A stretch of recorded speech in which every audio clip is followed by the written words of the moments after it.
Alexa, set an alarm for 11:45. Alarm set for 11:45 p.m.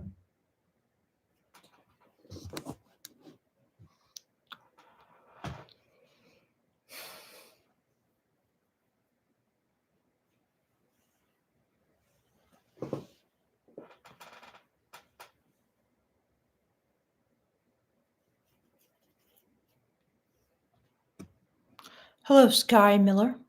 How are you doing?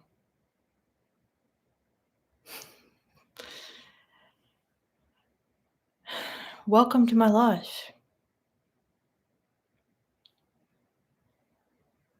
How was your holiday? Good to hear it was wonderful, Sky. Jacob says, I'm just here because one of your videos was really good. Which one was that, Jacob? Hello, Remo. And hello, John Paradise. I got to get back to you, John. It's been busy. It was great to see you, though. So Sonati says, hi. Hello. Okay, Covers. Hello. Hi, okay, Covers. TV says, hi. Victoria, Happy New Year. Happy New Year to you too, TV. Bill says, hello, Smarty Pants. Hello, Bill. So how are you guys doing today? Did you guys have a New Year's kiss on New Year's Eve? Did you hit the club? Are you facing any difficult dating situations? Is there a burning question on your mind about, the female gaze or understanding women, to put it simply? Is there something you need to rant about because you're just like, I hate females? Or, anything like that? Any one of my videos you saw and you're like, I will prove you wrong. Really, anything. It's a free-for-all here. It's an open forum. So, let's say, okay, Jacob says, I think it was about men being attractive in a certain way, even those who don't realize it. I see, Jacob. Probably my video on the raw attractive power. That's my most viral video. So, yes, I am glad you're here and you're joining the live because of that. Very cool. What do you think of it, Jacob? Well, you said it was good, but what else? If there is anything, no pressure. William Montague says, hi, Vic. Hello, William Montague. William Montague. Hello. So JD Villamil says, I find your videos interesting, but I think you describe one kind of woman. Do you agree there are more kind of women? Yes. Well, I try in my videos to say, many women, not all, never all. And sometimes, I doubt that I've said it because I'm like, did I make sure to say not all? But then I go back and I'm like, yeah, I definitely said not all. So, yes, there's more. There's there's tons of people. Okay, I'm just trying to describe the majority, basically, in my view. Okay, you could disagree with me and you say that's not the majority at all. So, that's a. What do you think? Do you think it's the majority? Or do you think it's not the majority? Do you think it's just like a specific tiny minority of women? What do you think, JD? I agree. There's different kinds of people out there. TV says, hey, look at that. Nani, Mr. Nani. He says, work is less than my non-leather life. Also, I never got to say Happy New Year's, Vic. Thank you so much, Nani. Welcome to the live. Thank you so much for super chatting me. And Happy New Year's to you, Nani. I think it's going to be a great year for you. Very auspicious year for Nani, okay? I got some secret intel on what's going on with Nani, and I think it looks good. So, thanks again, Nani.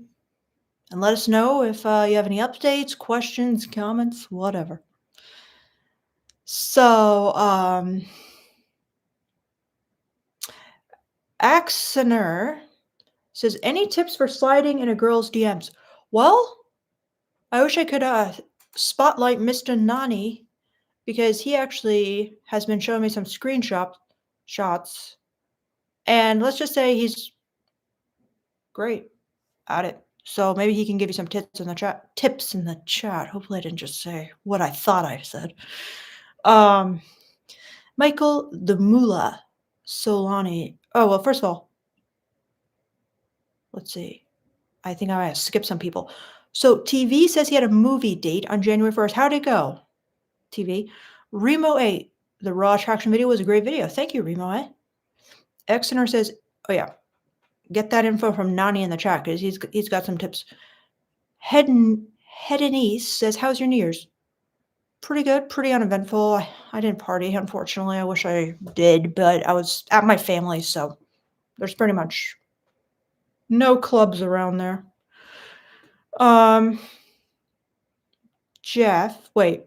Michael, the Mullah Solana says, how to make her fall deeply in love with you. Well, there's probably a couple avenues to that, but one kind of foolproof attitude.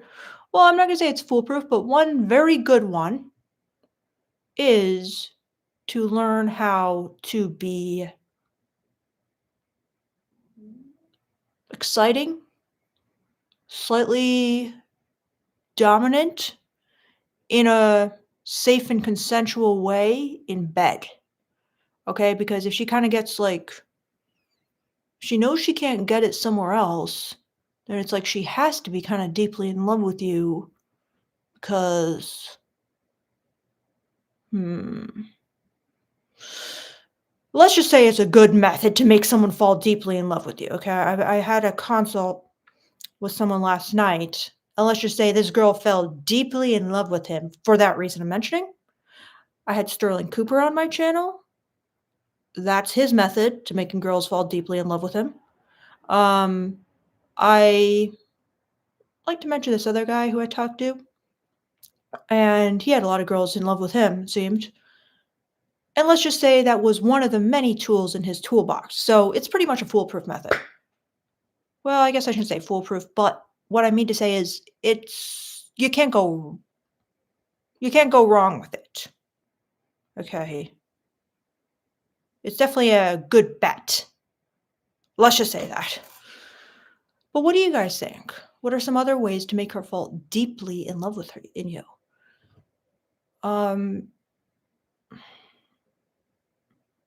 Yeah. What do you guys think? Jeff says, so grateful to have found you and glad you are posting again. Oh, thanks, Jeff. That's really nice of you, Jeff. Thank you so much. Unfortunately, I'm not really posting again. I said I would, and then it's been like a month since I posted my last video, but I do always like to do my lives because it's really fun talking to you guys, reading your questions, your thoughts, interacting with you guys. So anyway, Sosinati says, I started talking to this girl at work. She said, we are not at that stage yet for her to give me her number, but proceeded to introduce me to 3 of her sisters who just happened to come talk to me.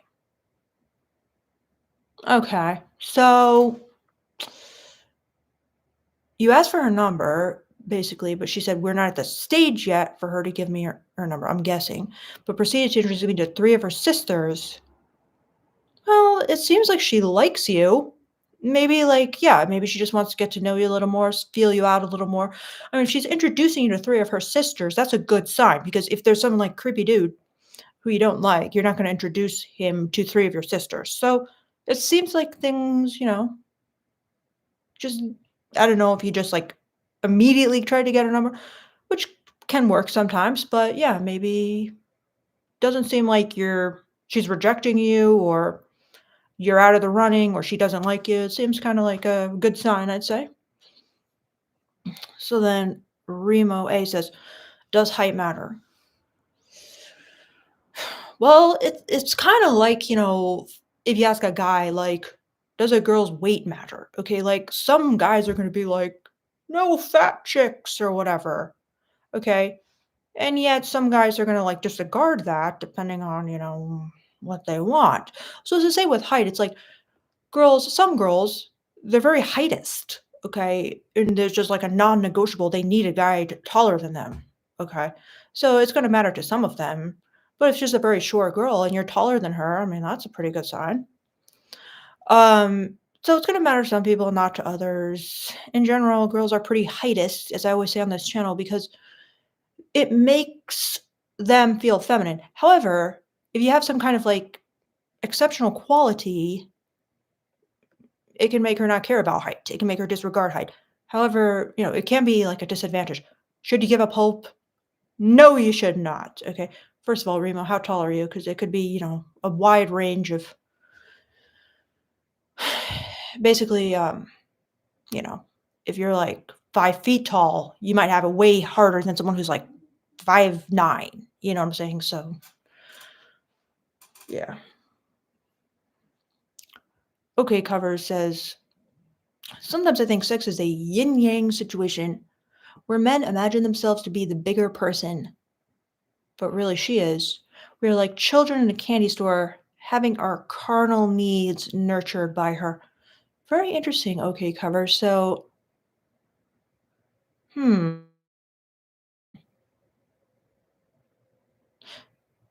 Could you elaborate on that a little more? I like where you're going with that, but I'd like to just hear some more. I like, that deep insight there. So Barack Obama says, any thoughts on facial hair? I've been trying to wear my facial hair in a mustache plus 5 o'clock shadow combo. Well, Barack, you really got to study your face and kind of see what looks best. Almost do like an A/B test. Like, you know, on your face, this 5 o'clock shadow combo with mustache might be like the perfect look for you. It like complements your jawline, it complements the look you're going for, the style. And on somebody else, just shave off the mustache and the 5 o'clock shadow by itself might look better. So I would really try to get a lot of opinions, or if you trust your own opinion, you could even get one of these kind of like black pill coaches. Like I've been seeing this really interesting guy on TikTok who does basically like image consultations for people. So you could get his name is like JD the so and so. I forget his name, but it starts with JD, I'm pretty sure. But anyway, yeah, you're gonna it's not just like a one size fits all answer. Okay. Like this mustache might look good on you, it might look bad on you. You're really gonna have to like make a study of your face. Okay, and try to tweak and maximize. So, yeah, I mean, if you want, Barack, you could send me a picture of your face in my email, mynonleatherlife@gmail.com. And I could say, oh, definitely not, get rid of this handlebar mustache or something like that. But, there's probably a lot you could do without even sending it to me. Like, have you got anyone's opinions you trust? Like, have you asked some girls in your life, like, what looks better? I mean, just gather opinions and then try to read between the lines and take a consensus, or just hire one of these, or get on their live or whatever, these image consultants, because they seem pretty interesting. So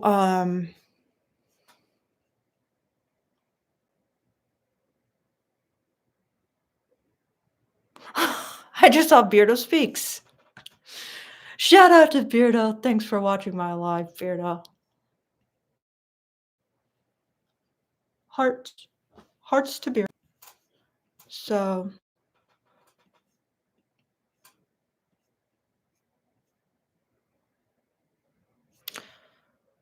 all right, I'm gonna okay. So let's see now. Where were we in the chat? So Jacob Frank says, it was just one of those rare, insightful videos that tells men the true thoughts of women that we aren't hearing nowadays. It really changed my perspective. Amazing, Jacob Frank. I'm very happy to hear that. J1 the God says, Victoria with the secrets. What up? Hello, J1 the God. Welcome to the live. So Corey Dunn says, why does it seem like most girls are heartless and can move on from someone like no problem? Well, Corey Dunn, I mean, my guess is that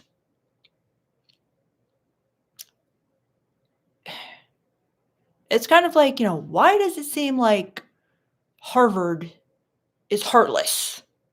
You know what I mean? It's like, why does it seem like, I got like 1,600 on my SAT and they still rejected me? It's like because they have tons of applicants, okay? So it's like from their perspective, they're not really being heartless and cruel, but they're just kind of like out of their own self-interest trying to do what's right and best for them. So it's not like they have some like it's not like they're sociopaths or like the admissions, you know, counselor or whatever at Harvard is like a psychopathic individual. He or she or they have so many applicants. It just seems heartless and cruel. Do you know what I mean? So you guys really have to understand that about like the female landscape, and not take it personally. And trust me, I know it hurts. Okay, but they're not trying to be heartless and cruel. They're simply moving on because they have better options or they feel they have better options. And they'll find out if that's true or not. But yeah, I think that's like the main reason. They just have so many options that they can move on. It makes sense to move on, and they do. What do you guys think? Um so Thorfinn says, big question, how to deal with maintaining sexual dominance when being uncomfortable with a partner's promiscuous past. Well, Thorfinn, I mean, in my opinion, and this is probably controversial, but it's like you have no business dabbling in BDSM and being uncomfortable with a partner's promiscuity, in other words, sexuality. Okay? If a girl's promiscuous, it pretty much means she likes sex. She enjoys sex.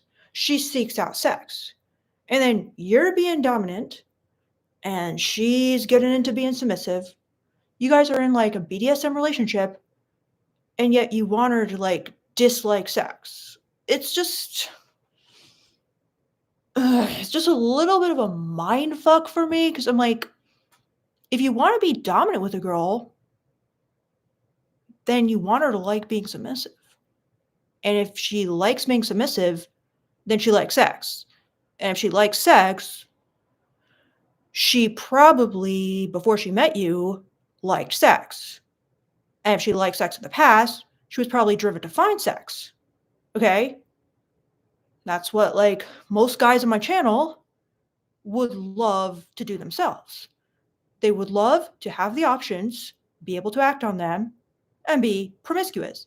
And yet, the insane double standard of when a woman likes sex, the woman has options, the woman learns about sex, the woman enjoys her sexuality, the woman, just enjoys life and likes sex, which is what you guys all should want. Okay, if you like sex, then you're a fucking idiot if you get into a relationship with somebody who doesn't like sex.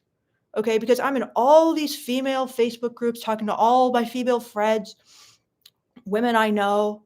Okay, and a lot of them don't even like sex. Okay, they don't believe that sex is important in a relationship. They don't believe they should be obligated to have sex with someone they're monogamous with. Okay, and that's who you're going to get into a relationship with if you're so concerned about promiscuity and you're so concerned with finding a woman who's never had sex before, probably because she doesn't fucking like sex.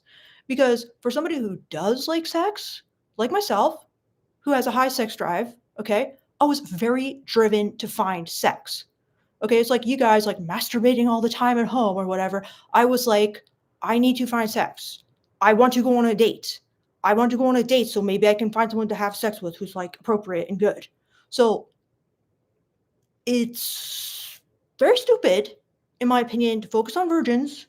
And then let's say you get into a relationship and you feel so safe because you feel so like non-threatened because you're like, oh, I'm the best she ever had. And she'll never know like my dick is smaller than somebody else's dick. And she'll never know that I don't like measure up to most guys. And then guess what? she stops being interested in having sex with you, and she stops liking having sex with you, and then the whole marriage breaks down, and it's just a recipe for disaster. Okay, that's the number one problem that people have in marriages. It seems like it's like differing sex drives, and a lot of times the woman doesn't like that. If you don't like sex, then maybe you would be a good match with like a virgin or someone who's so non-promiscuous. But if you do like sex, and if you do like being dominant, then get a woman with a fucking sex drive, and everything will work out, and you'll be happy. And you'll never have to jump through all these hoops to try to make her want to have sex with you, because guess what? She likes sex. She has a high sex drive, and she doesn't need you to be perfect, and she doesn't need you to be like, all these ridiculous hoops. She doesn't need you to lose weight. She doesn't need you to dress perfectly. She doesn't need you to like be beta bucks for her. She's just like, I need sex because I like sex. Okay, so why are you guys all so focused on virgins? It's just a little stupid. Just a little. Okay, so I mean, that's kind of some thoughts on that, Thorfinn.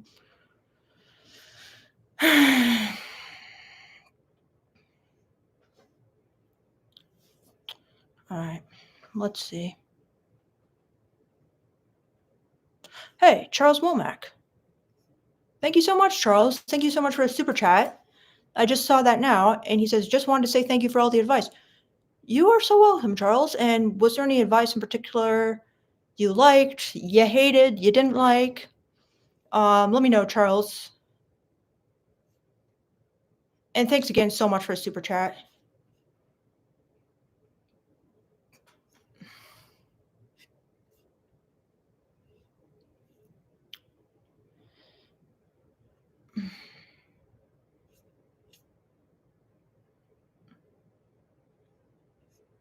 All right, let's see if anyone was triggered by my rant about virgins only. Because I'm sure you were. Let's see. Hey, Phoenix6056. Victoria, so glad to finally try to join a live stream. Hello, Phoenix. Hello, be what it is. So let's see what someone said about this. Bob Bibby says, sweetheart, you need to understand your devolutionary, that's not really a word, trajectory, and not project your monkey self onto all men. Winky face. I'm not following Bob Bibby, but okay. Ryan R says, classic feminist rhetoric. Was that like talking about, how women should have a sexuality like men should have a sexuality? Because, yeah. That is classic feminist. That's a classic feminist like idea. And it's a fucking good one. Okay. So Charles Womack says, and now I have a very satisfied partner. Ooh, Charles, I like to hear that. What did you implement? And how did it go? Well, I guess it went well, but tell me more. So Alex Jenner says, there seems to be so much talk about body count these days. Those men need to be honest and ask what their body count would be if they had the same options that many women do. 100%, Alex. And do you think like they're just not thinking about that? Because I feel like they kind of already are honest with themselves about that. But what do you think, Alex? Do you think they've like never considered that? But yeah. So Paula says, couldn't a woman have a high sex drive and have self-control to not sleep with 30 men? I'm confused. So couldn't a woman have a high sex drive, and maybe you meant and have self-control to not sleep with 30 men? Yeah, she could. She could have a high sex drive and enjoy being in a monogamous relationship and having a lot of sex with the guy she's in a relationship with. Absolutely, she could. But yeah, it seems a lot of you guys are just very worried, like, oh my God, she won't be able to control herself. Like, she'll get wet. Wetness will start gushing out of her like a waterfall, and she'll just get so turned on. She'll be like, "Fuck me, daddy," to like the first guy she sees at like a coffee shop. Yeah, I mean, it's like your horror porn like fantasy. It's like, no, that's not how women are. I mean, maybe if she had like, no, I get maybe like a brain damage or something where she couldn't like control herself and in this bizarre situation, but that's not normal. I mean, if you have a partner, you're good because you have a high sex drive and you can have a lot of sex with him because he probably has a high sex drive too. Okay. So, yeah. So you rip what you says, does women can sense man with testosterone? Okay, well, pretty much every single man has testosterone. Well, literally every single man has testosterone. Okay, maybe a few rare exceptions or something. I don't know, but like, so I don't even know what that means because everyone has it. So Alf says Thorfinn may be talking about feeling his sex drive won't compare, or that her experience makes her dominant by default. Okay, thanks for explaining that, Alf. Well, okay, feeling his sex drive won't compare. I mean, that is an issue. Okay, some guys they don't feel they can handle a woman with a high sex drive. It makes them feel inadequate, it makes them feel insecure. So that would be a problem. If you have a low sex drive, it would be good to get with a woman who also has a low sex drive for sure. But then her experience makes her dominant by default. Well, you guys got to remember the hypermasculinity bias comes into play here because women assume that men actually have more experience. Even if they have much more experience, they kind of assume men are like experts at sex. They assume, oh, they watch a lot of porn. They've been masturbating since they're like 10 years old or whatever, or 12 or whatever. Okay. And, men talk about sex in the locker room all the time. And men are like naturally hornier. That's like what most women, the general perception is. And they're thinking about sex like 1,000 times a day. And they love boobs and butts and they go to strip clubs and they see sex workers. And so women kind of assume men are like hypersexual. So you can kind of use that to your advantage because she's kind of assuming that about you. So even if she slept with like 50 guys and you've slept with like 6 women, she probably feels like, oh, he's a man. So he's got that natural experience by default. And sex itself is really centered and catered to the male point of view. It's basically all about the guy sticking his dick in you until he comes, and then sex is over, right? So it's like just by default, sex is kind of like catered to a man's taste in many ways, okay? If sex was catered to a woman's taste, it would be a lot different. So you kind of have like a home court advantage or whatever, to use a sports analogy, something I know nothing about. But yeah, I wouldn't be worried about that too much. And also, if you have sex once and she likes it, you don't need a lot of experience to be good in bed. Okay. You need to make her come to be good in bed. And it's pretty easy to do with no experience, in my opinion, because it all comes back to the clit. Okay. So if you know where that is, look that up and make sure you're like stimulating that somehow. Okay. Boom. You're better in bed than 99.9999999% of men. Okay. Then once you have like good sex, you can talk about it. What she likes, what her fantasy is. And also, why don't you guys study, like take some courses on sex, like really get into it. Like there's a lot of amazing like online courses. So just do some studying. Trust me, that's more than the Chads out there are doing. No, they're just resting on, hey, you got a great jawline or whatever. So it's not hard to be better than most guys. Most guys do not even know if the girl comes or not. Do they care? Not really, or they don't want to admit they care. So, yeah.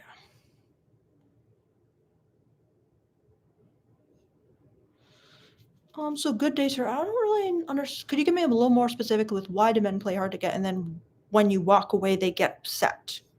So could you give me like the specific scenario there, like what happened exactly? Okay, Cover says, "Man, I really admire your radical honesty, Vic. Very, very rare. I respect that a lot about you." Thank you so much, OK Covers. It's very nice of you. Thank you.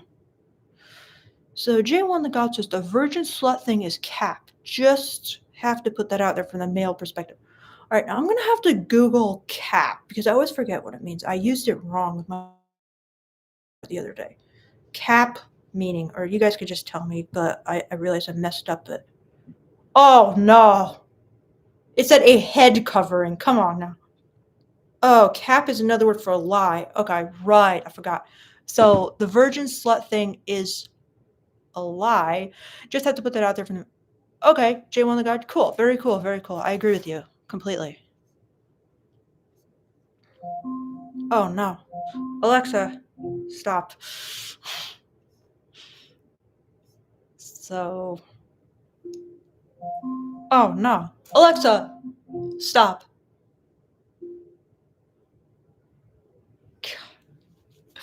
She never listens to me. Or rather, he. I made him a male. So, okay. So let me see. Let me see.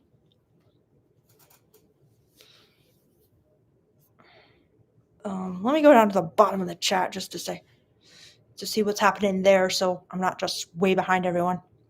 J1 the God says, I once said something about a person who's a square to a Victoria. She was so confused. Oh, oh no, J1 the God.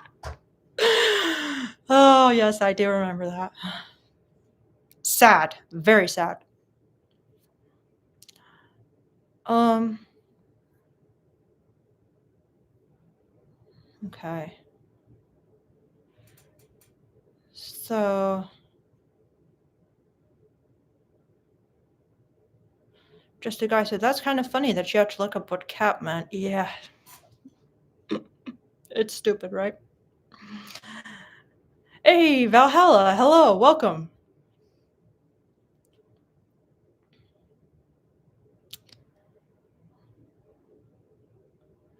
Valhalla says, sexuality is a skill. You can always sharpen your skills. The better master of a skill, the more you like to perform the skill. Wise words. I agree. I agree. Nani says, like up the live, guys. Thanks, Nani. Hey, look at that. Super chat. Spencer is the name. Thank you so much, Spencer, for your super chat. Really appreciate that. He says, would you agree it's easy to make a woman climax? Not always the guy's fault if she doesn't. Okay, yes. I do agree that women should know how to make themselves come, and they should be brave enough, if you will, to do it the way they do when they're masturbating in sex, okay? They should be able to show the guy how they want to come. Because, yeah, it's different women want different things to climax, right? So, in an ideal world, they would just be like, here's how I come. Like, can you do that? You know what I mean? Or somehow communicate it through dirty talk or whatever. But yeah. So is it your fault if she doesn't come? No, it's not your fault. But it's just the fact that so many guys don't even know that like women should come. Do you know what I mean? Like they don't even ask. They don't even think it's a big deal. If she doesn't, they're not like, "Oh, what can we do to help you?" It's just not even taken into consideration. So, I think it's, like, the guy's fault for not even, like, being aware that it's a two-sided thing and that you should get off and so should the woman, okay? But I think it's the woman's fault if she doesn't basically know what makes her come because that's her responsibility in a way to know by doing masturbation on her own what she likes.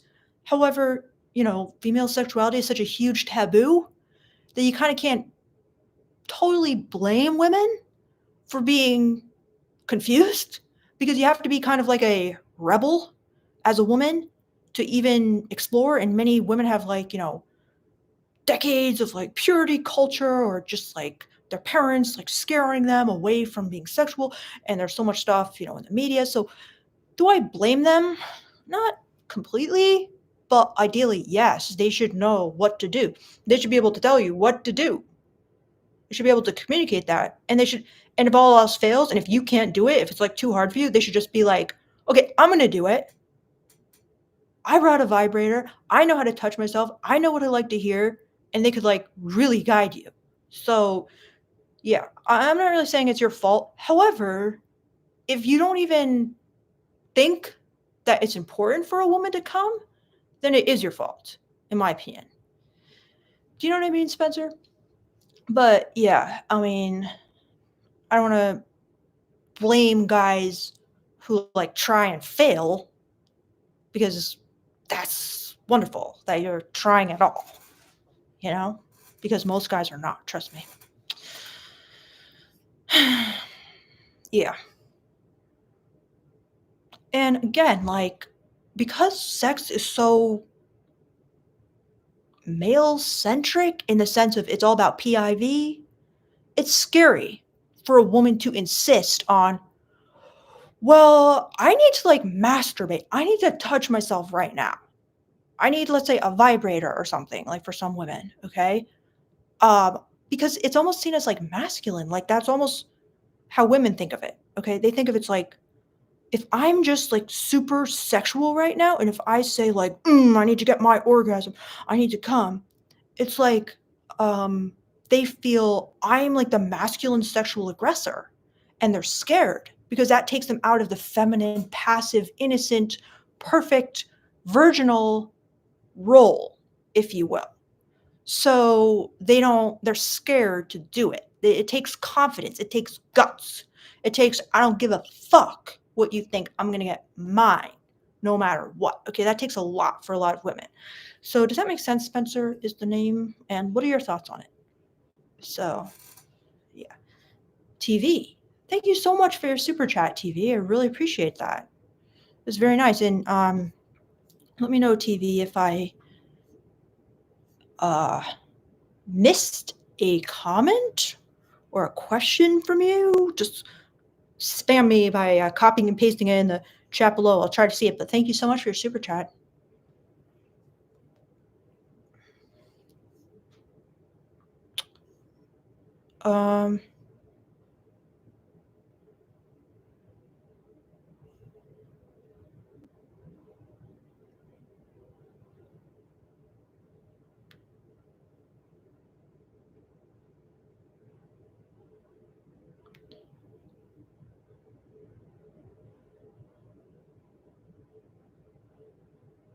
So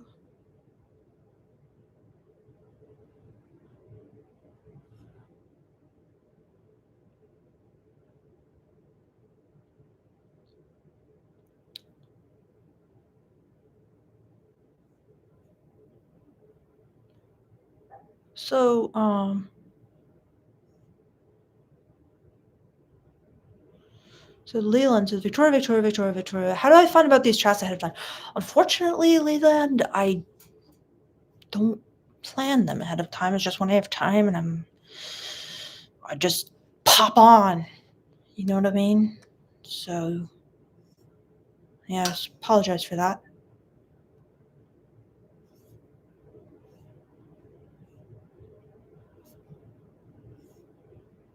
All right. So, Nani, thank you so much for your amazingly generous super chat, Nani. You are too kind. Really. He says, when my friend and I went to IHOP on New Year's Day, I had to convince her to come out, and she mentioned to me how she struggled with anxiety more recently and brought you up in the convo, and I mentioned how you handle it. Oh, wow, Nani. So you're like, oh, this girl I know, she suffered with massive social anxiety, which is true. And how did you mention? I'm curious how I handle it. Like, did you say, uh, coming on YouTube and watching my lives back and realizing I am not as awful as I feel? Or what did you say, Nani? Um, yeah, amazing.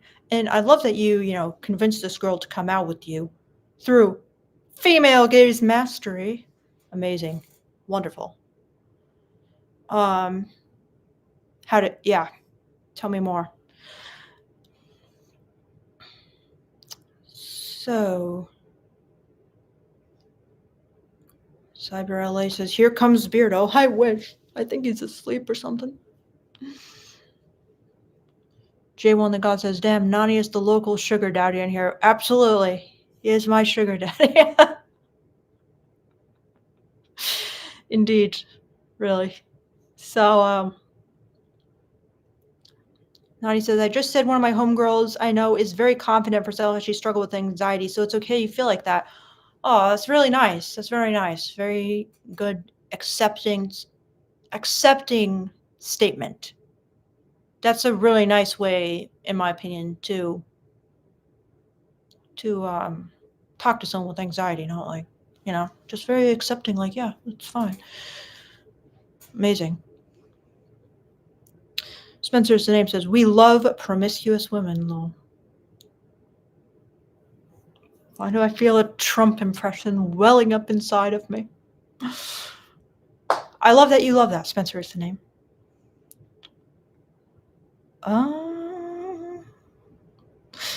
And I says, and convincing her to come out, I was like, I want you here tonight. I want to spoil you, show these girls what real beauty is. Ooh, I like it. I like it. And how'd she respond to that, Nani? Hey, John Italia. Thank you so much, John Italia. I really appreciate your super chat very much. Thank you. And do you have a question, John Italia, or comment? Because I want to be able to read it out loud. Thank you so much. I really appreciate it. Hey, okay. John Italia says, hi, my question is, have you been with a guy that couldn't get hard ever?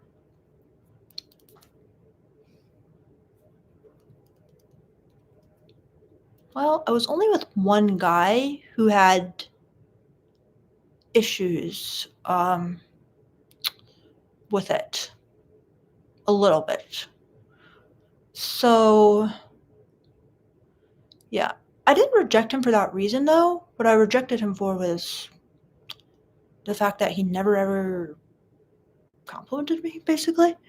And even now, we've been friends for like a really long time, and he still never ever compliments anyone or any of the girls he's dated since. So he definitely has some issues there. But yeah, so a really good book that I read. What's it called? It's the same guy who wrote She Comes First or whatever, but his latest book, Ian Kerner. Like he has this. If you look up Ian Kerner, his most recent book about sex has like a lot of chapters on that, and it was a really good book. I don't know if you're looking for a book recommendation or what, but it's really good. In case you're interested.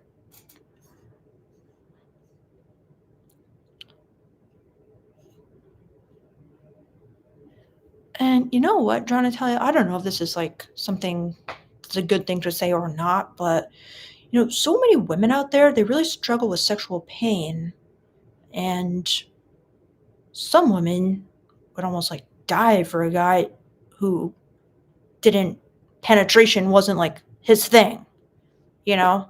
So trust me, there are girls out there that this would be like a big benefit for as well.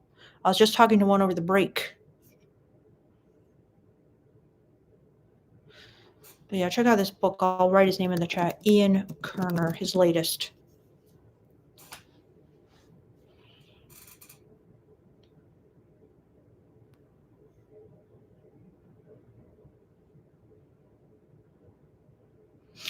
So J1 the God says, "Hey Vic, can you give us a quick rundown on Alan Roger Curry? I checked him out after you mentioned him. What are the pros and cons of his advice?" Well, J1 the God, like just read his books. Like they're masterpieces. Unfortunately he died suddenly. But like his books are so good. And he used to do these really long lives like I now do on his YouTube channel. And like he's such an entertaining character. And he was nice. And as wild as he was just very likable, like as a guy. So like we would message sometimes and feud, and I talked to him on the phone one time as well. That was really fun. So yeah, read his books. They're just good books. He's creative. He's interesting. You could pick up a tip or two for sure. It's great stuff. He was a master of dirty talk. Um, yeah. Have you guys read his books? Yes, he's very entertaining. I agree. J1 the God. Yeah. Lil Master says these videos are really saddening. It feels like I've been lied to my whole life. Lil Master, how are they saddening? And how do you feel you've been lied to? Like, what is the revelations you're having?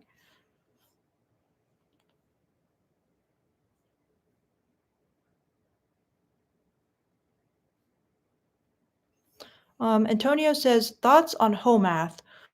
Well, I just recently watched one video. Okay, somebody sent me this video and was like, check it out, and I thought it was cool. It was good. I liked it. I didn't totally agree with everything he said in the video, but he's like very creative. And I'm not sure what he's saying in all his other videos, but I thought his approach was cool. So yeah, I don't know. Maybe his other videos are like saying horrible stuff. I have no idea, but the one video I saw, I definitely appreciated. What do you think of him, Antonio?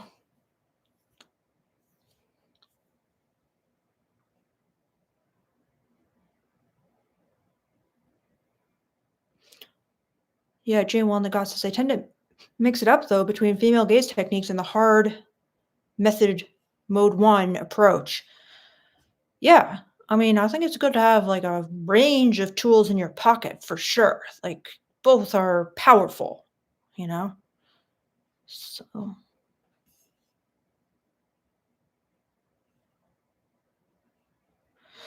okay, cover says the last book recommendation from you that I checked out, Owned and Owner. I wish I was in the shoes of one of those guys having one of my own. Oh wow, okay, covers. You read that book? Oh wow, what did you think? Were you already kinky or did it unlock something in you? I'm I'm wowed you read it.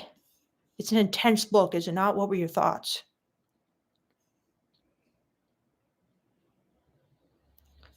Okay, Cover says, fucking amazing idea. Do you mean like the premise of the book? Because yeah, I agree. Hey, thank you so much for a super chat. So now I can't read your name exactly. I wish I could, but thank you so much. And he says, what are some female gaze movies do you recommend? Okay.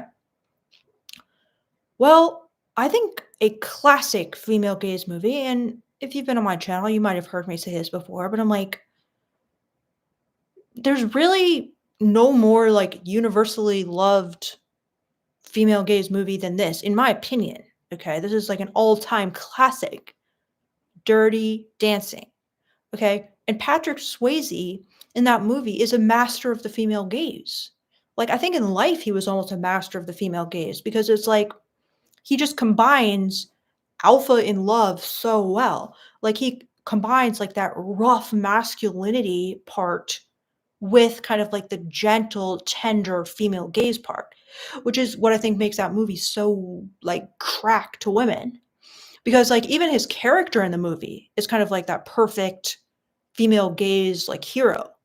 Because, he's kind of like this rough dude from like the wrong side of the tracks, right? And he like is kind of this street dancer or whatever. Like he's just made like his own like they're like dirty dancing basically, in the staff quarters or whatever. And he's just kind of like oozing with like testosterone and like strength and like masculinity and all his dance moves and stuff. But at the same time, he like basically picks baby out of all these like rich, high class, like beautiful women. And he kind of sees into her soul, which is part of my female gaze principles, right? And he just brings out this basically like DDLG, like it's not even DDLG, but it's very tender, nurturing, gentle dominance with her. But at the same time, you can see kind of like the rough kind of dominance with her, like in some of their dance scenes. He's just really like instructing her and like really like forceful with her. And he gets like angry a lot. And but at the same time, like in their one sex scene in that movie, he's just super like sensual and slow and gentle and tender and loving. So it's like that juxtaposition of like the raw testosterone fuel, like masculinity, and like the gentle, loving, I'm in love with you for your soul, that I think makes it so appealing to women. And there's other things that makes it appealing, but in terms of like men and women, like their relationship is just so good. And I've actually watched a lot of like behind the scenes footage of that and stuff. And I think like what makes it so captivating is it was very real. That actually is who Patrick Swayze was. That character basically was Patrick Swayze. And same thing with Jennifer Grey, the one who played Baby. They basically were playing themselves in the movie. Okay, and they had insane chemistry from the start. So that is a great female gaze movie if you haven't seen that one already. Um, yeah.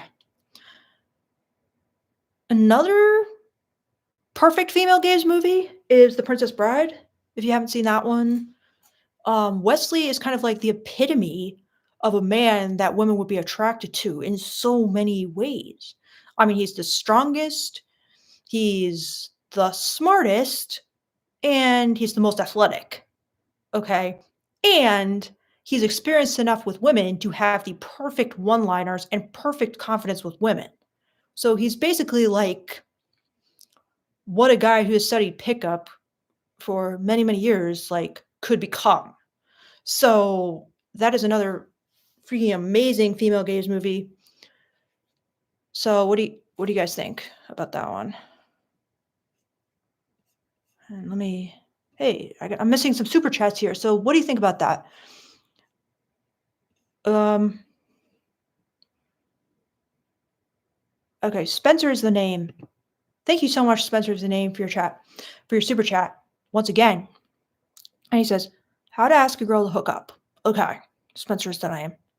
So this is kind of like a trick question because you never want to ask a girl, well, you can, but it's much riskier to do it this way.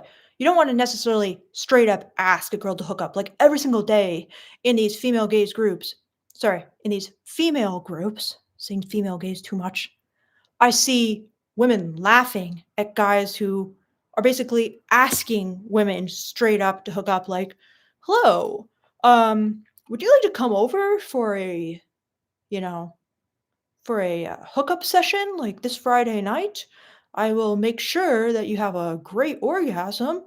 And, it just, they're laughing like, God, no. What you want to do is basically take her on a date. You want to kind of be like increasing, you want to be complimenting her. You want to be doing kind of like the masculine stuff, like paying for her, pulling out her chair. Um, you're having a good conversation, but you're also kind of making the right kind of compliments. You're touching, you're finding excuses to touch her. You're taking her to you planned the date, you're taking her to a different location, and then you make up an excuse to come back to your place. Okay. The girl in her head knows that when you make up the excuse, that's the opportunity to hook up.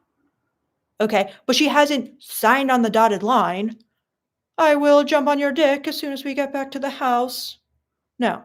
she has the ability to back out if she wants, which is good, okay? Because she has every right to decide whether or not she wants to proceed. So you could just make up something like I always use this example because a guy once used it on me and I thought it was really good. I play guitar. It's like, come back to my place. I'm going to show you my guitar. I knew what he was doing. And I'm like, okay, that was good. That was good. He made the move. He's a man. He's a real man. Do you know what I mean? He's trying. He has skills with women. Uh, I don't know if Valhalla is on here tonight, but I was talking to him and he told me a great one tonight. I hope he doesn't mind if I share. Oh, I need to pick up some packages and bring some packages over to my place. Do you want to just head over there for a second? Okay, it could be anything, but you need some cover, okay? So that one, she doesn't feel like, you know, I'm a slut who loves to have sex, and as soon as I agree to have sex, I'm bound to have sex, and he could get angry at me if I back out. It's just like, no, I'm just over at your place. We're hanging out. And then once she's at your place, you just sit next to her on the couch. You try to do some more touching, like maybe say with the phone idea, like, hey, I want to show you something on my phone. So you can sit next to her and then you get close and then you go in for the kiss when the moment is right. Okay, then you start making out, then you go to the bed. Everything leads to you never asked to hook up. Do you know what I'm saying? Spencer's name. This is how it's done. This is how people do it. Okay, you don't have to like explicitly say, may we hook up, please? Yes, we will hook up. Yes, I will have penetration with you. It's just, you know? So did that make sense, Spencer's the name? So Valhalla says facts, 100%. Yeah, Valhalla, can you give him some tips in the chat in case you have any more tips for that? Because you were telling me some great examples tonight. And I agree with you. That's how it's done. Okay. So it works. We should get Valhalla on to share some of these things as well. So deep, beautiful mind. Thank you so much for your super chat. I really appreciate it. For super chat, thank you so much. So he says, why do girls get in touch with me, flirt, show interest, but when I ask them out, they say they're dating someone else, no chemistry, and etc. Okay. So I'm just a little confused, deep, beautiful mind, because, like,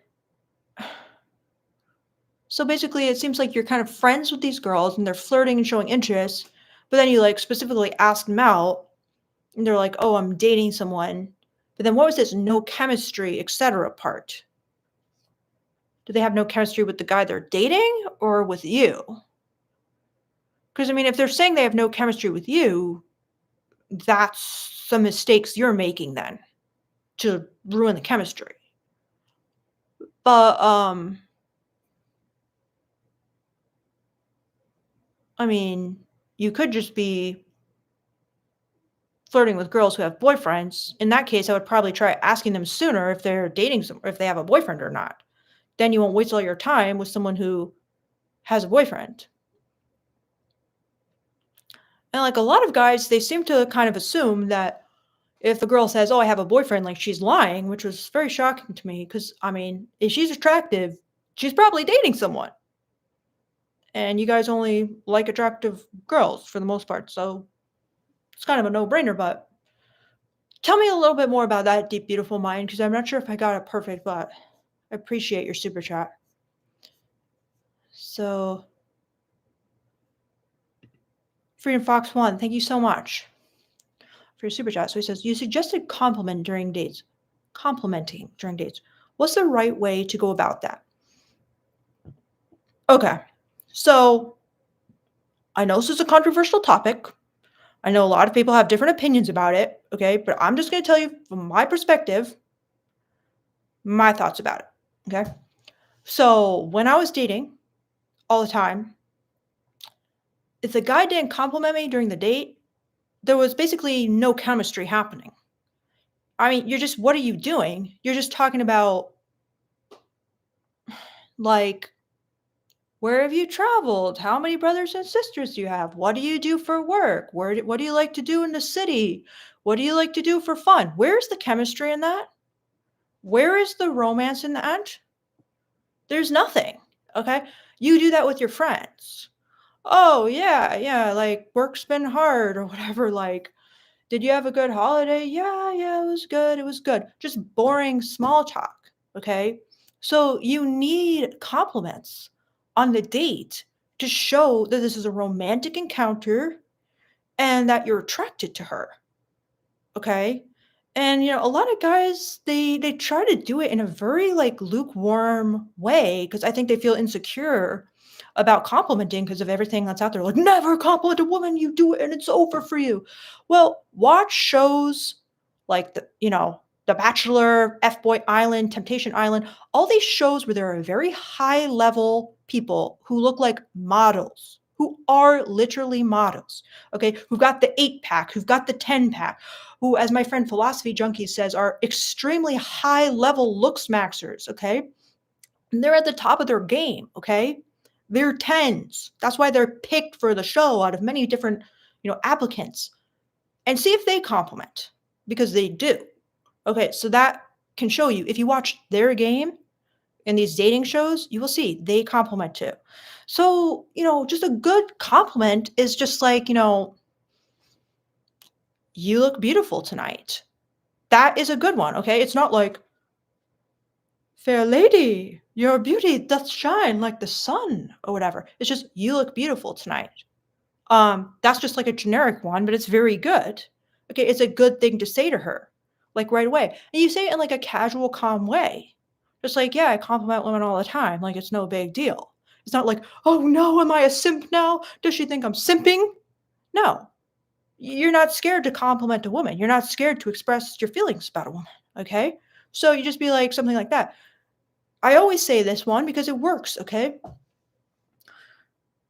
If I sorry for people who have seen my lives before, but in case you haven't, it's a good one, okay? There's the one where you kind of just like stop the conversation and you kind of like comment on like something like kind of like "So- sorry, like you just like you have really beautiful hair. Okay, that's what people used to say to me a lot too. On the first date with Beardo, he kind of like I was talking in the middle of the conversation. He stopped me and he goes, "Has anyone ever told you you have really beautiful hands?" Okay? Hands is a great fucking compliment for a woman because they love that shit. Like hands, it's like their female gaze, like body part. So, yeah, that's another really good one. Okay. But throughout another great one is like, I really like your style. I like your aesthetic. That's kind of like a personality based compliment in a way because her style shows it. And you could just add something in like, and of course, you're stunning, so that doesn't hurt. But it's like, notice kind of the vibe I'm doing. It's casual. It's cool. It's collected. It's not scared. It's not over the top. It's just like you're commenting on things you notice, okay? Her style, her shoes, her dress, her hair, her eyes, even her smile. I don't love the smiles. You guys know who like the channel. You're beautiful. You're stunning. You're gorgeous. Um, You look amazing tonight.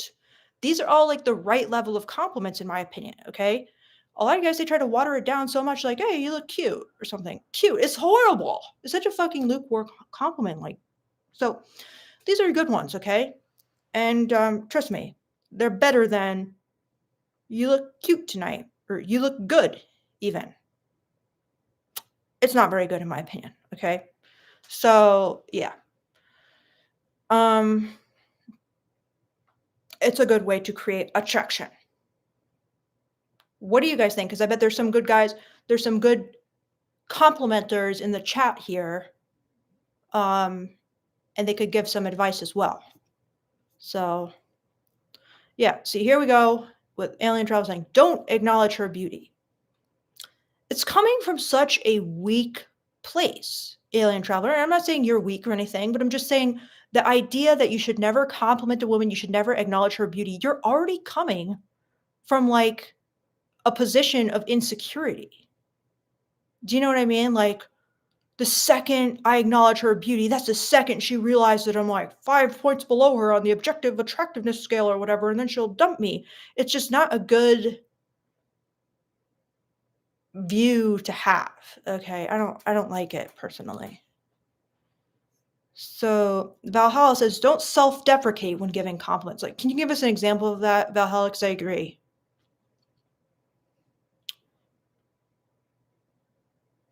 Slimeball says, "Compliments have to come from the heart." I agree. Valhalla says, "Focus on our choice of style." Yeah, that's a great one. Like, women like that because it shows a lot. I mean, they put a lot of effort into their style. They put a lot of their personality into their style. So if you can see that, it's a good female gaze compliment.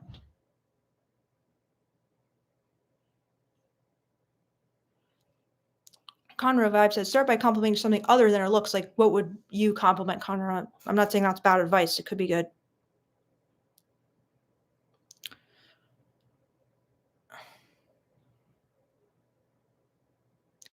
And then Silver Charm says, "If she's hot, I agree with him." Again, this is another big misconception, okay? Like,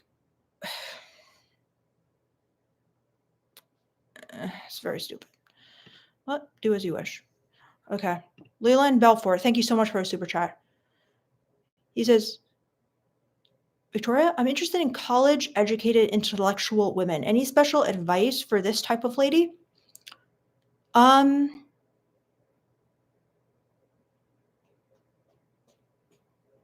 Let me think, because I definitely know a lot of intellectual women. Um, any special advice? Well, they probably like a good conversation, that's for sure. So make sure to, you know, ask him questions and stuff, and don't just like pontificate, because they'll probably be extra, sensitive to that, because they're kind of like, does this guy not respect my intelligence? Is he kind of like mansplaining to me? Like, this is so typical. Just another guy who thinks he knows more than me. So, yeah, I wouldn't do any mansplaining, that's for sure. Um, but, the same things are going to apply to an intellectual woman, but there's probably just going to be more conversation, more analysis. I mean, you should probably ask them more about their interests, but don't forget to do the same types of things I'm talking about, like, the physical escalation, the compliments, for sure. Because that stuff applies as well. But I'd probably also learn about feminism, honestly, which I know is like very triggering for a lot of guys, especially guys on my channel. But she's probably going to be feminist. Okay. So I would probably like bone up on that knowledge so you can like not be like, what? Feminism is a cancer with these modern women. Um, I like women who are submissive, because that's not going to go over well with the educated intellectual woman. Um, but at the same time, you have to understand that doesn't mean that they don't want consensual kink in the bedroom. That doesn't mean they don't want, to explore BDSM or something consensually being the key difference there. So, yeah, that's some advice, Leland. What do you think of that? And thanks again, Leland, for your super chat.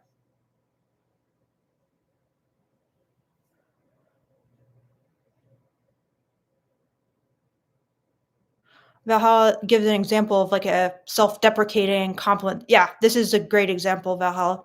"You are so pretty. You must have so many guys hitting on you. Makes me nervous. I love your hair. It's gorgeous. Do you date normally guys like me normally?" Yep. Do you date normal guys? Like, perfect example. Yes, I see a lot of this being screenshotted by women and posted in groups where they're laughing and making fun of guys like this. Yes, it's very bad. I completely agree with you, Valhalla. It's a perfect example. And I like how you boiled it down to self deprecating. Yeah, that is very bad. I agree. So don't do that. And that's the kind of compliment that can absolutely backfire.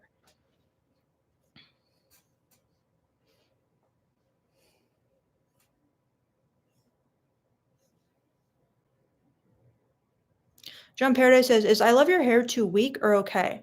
I think it's pretty good. It's definitely not bad. I think it's good because it's not too sexual. It's not like, "I love your nipples," or whatever. It's just kind of like, "I love your hair." It's like, "Okay, thank you." You know? It's a good one.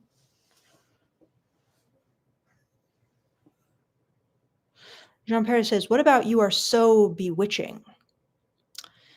That is one that would not be good, in my opinion, on a first date, John Paradise, but once you're in a relationship with a girl or once you're kind of, like, in the bedroom where she's kind of already liked you, that would be okay.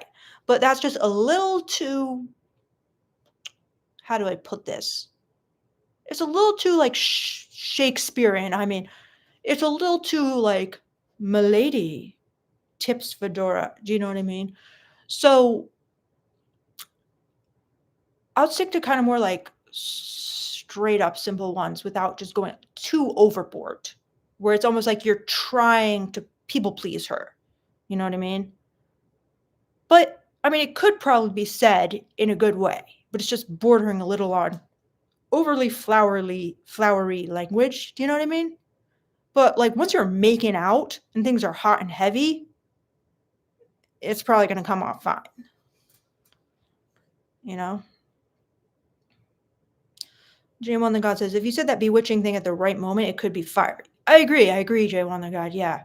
But after you've had sexual contact, I agree. That would be the right time for it, for sure. All right, guys, let's do a quiz right now. All right. Everybody drop your pencils, please. All right. We're doing a pop quiz. Okay. I want everyone to give me one compliment that they would say when they first meet a girl. You're on the date, okay? You're walking up to the place, like the bar or whatever, where you're meeting her. She's wearing a dress and she looks really good. She's hot. She's very hot. She looks good. And guys, even if she isn't your idea of a 10, okay, you can still appreciate that she looks hot. Okay?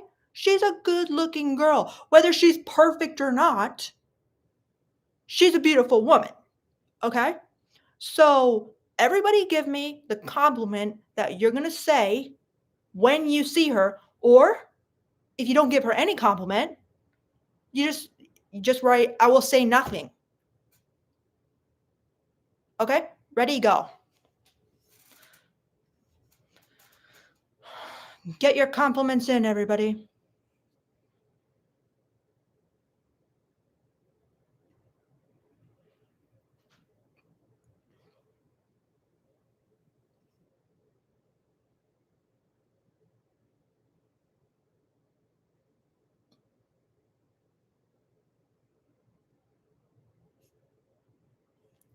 All right, guys, you got 10 more seconds to get your compliments in, and then we're going to grade them. And I'll tell you, are they good or bad?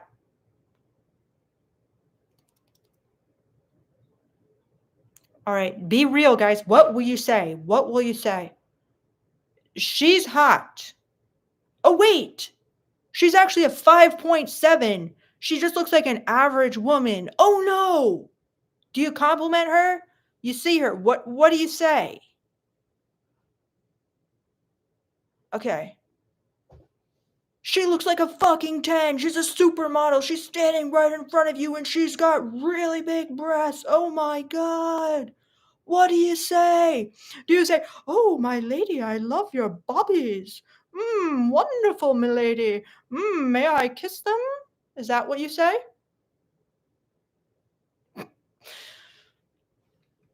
You say, damn, girl, you got a great ass." Is that what you say? You just spit out water, go. Is that what you say? Just say, "You are. You're not bad for a skinny white girl or something." What do you say? Damn, you could stand to lose a few pounds. What are you telling her? All right, let's get into it, guys. Put down your pencils. Well, not really. You could still get them in, but let's go through these. Okay.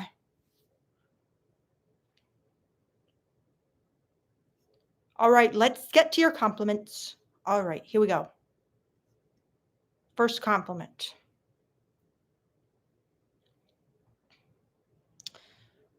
Miles Doodling says, I like your YouTube channel. I'm giving it a I have to be honest, I'm giving it an F, Miles. Okay, it is not about her beauty. How is this showing you're attracted to her? All right, there's a time and a place for you got a great YouTube channel. But when you first see a woman, give a fucking compliment. So, okay, cover says about her beauty. Okay, cover says you look amazing. That's a good one. I'm giving that an A. I'm giving it, yeah, I'm definitely giving it an A. You look amazing. That's a great one. Just said in kind of like a calm way. Yeah, like, oh wow, you look amazing. That's good. Okay. You don't have to be like scared when you say it, but yeah, it's a good one. Josh the Mangala says, hi, you have really nice eyelashes. That's a good one, Josh, for later in the date. Okay. That's one of those ones where you can like stop the conversation and be like, oh my gosh, sorry. I was just noticing that you have really nice eyelashes. Or you don't have to say sorry. Okay, maybe it's not perfect, but you kind of could just stop, be like, has anyone told you you have like really nice eyelashes? That's a great one. However, for this, when you first meet her, it's not good. It's too specific. Okay. You don't want to it could come off really creepy because you kind of like zoom in. It's like, I am examining your eyelashes, my lady. No. Okay. So you just want to say kind of a more general one. It's not like, I am carefully taking a microscope to everything about you. So I'm going to give that one a D, Josh. But great try and thanks for participating. And it will be good for later, like I said. Jay One the God says, I love what your heels do for your figure. What brand is that? I don't like it, Jay One the God. I don't like it because you're basically saying, okay, you don't want to give one about the figure, in my opinion. This comes off as very male gaze. It comes off as very like, I'm a man who does not understand women and what they like because it's like very focused on the figure. First of all, the figure, it's very man because it's like, what are guys seeing? The figure, right? But what do women want you to see? Her beauty, her beauty, her like ethereal beauty stemming from her soul, okay? From her aesthetic, from her energy. So it's not very good. And what brand is that? This isn't like a good one for when you first see her. It's a little getting too specific, like, you know, I wouldn't do this one. Okay, but this could be something good for like when you're leaving the date and maybe it's getting like a little hot and heavy. Okay. But also just saying what your heels do for your figure, it also kind of implies that like her figure looks better with heels, therefore her figure looks worse without heels. Like this is the way girls are thinking. So you're basically like, oh, so you're saying like I'm fat without heels or something, or you're saying I don't look as good with heels. So it could just be a little, I wouldn't do that one. So then CSS Element says, this is an absolutely stunning look on you. A little too much, okay? When you first see her, you don't want to say, this is an absolutely stunning look on you. But I would say something like, wow, you're stunning.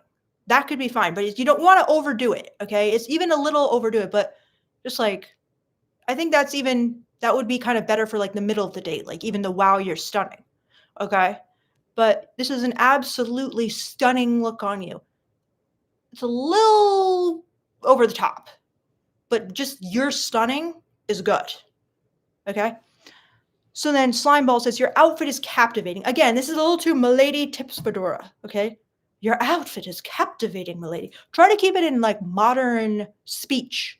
Try to not use any words from like, the 18th century or whatever. So your outfit is captivating. It's a little too like nerdy Shakespeare boy or whatever.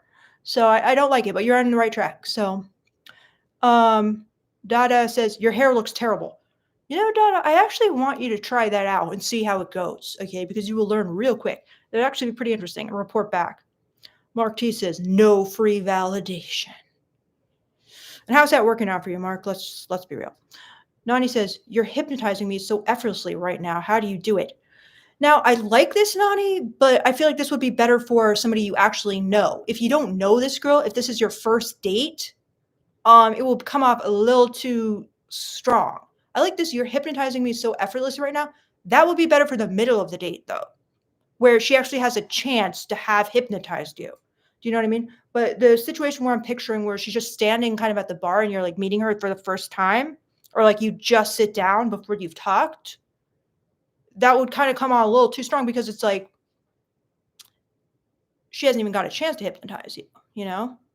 But if you really want to be like, some people might pull it off. You, not you might pull it off, but I think it's a little better for later when she's actually had a chance to like allegedly wow you, you know? So Slimeball says, "Your smile is cute." Terrible, terrible, absolutely terrible. I hate it. Your smile is cute. Okay, cute is just not a good compliment. No girl really likes to be called cute. Okay, a girl who actually is cute, she's been called cute so many times in her life, and she's like, "Why can't I be sexy? I want to be sexy, not cute. Everyone calls me cute." Cute. It's just so lukewarm. I don't like it. Very bad.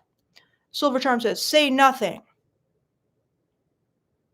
Just, hey, let's go inside."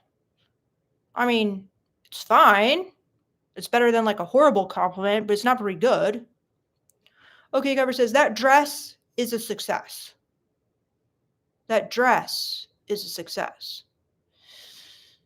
It's not terrible, but again, it's kind of like,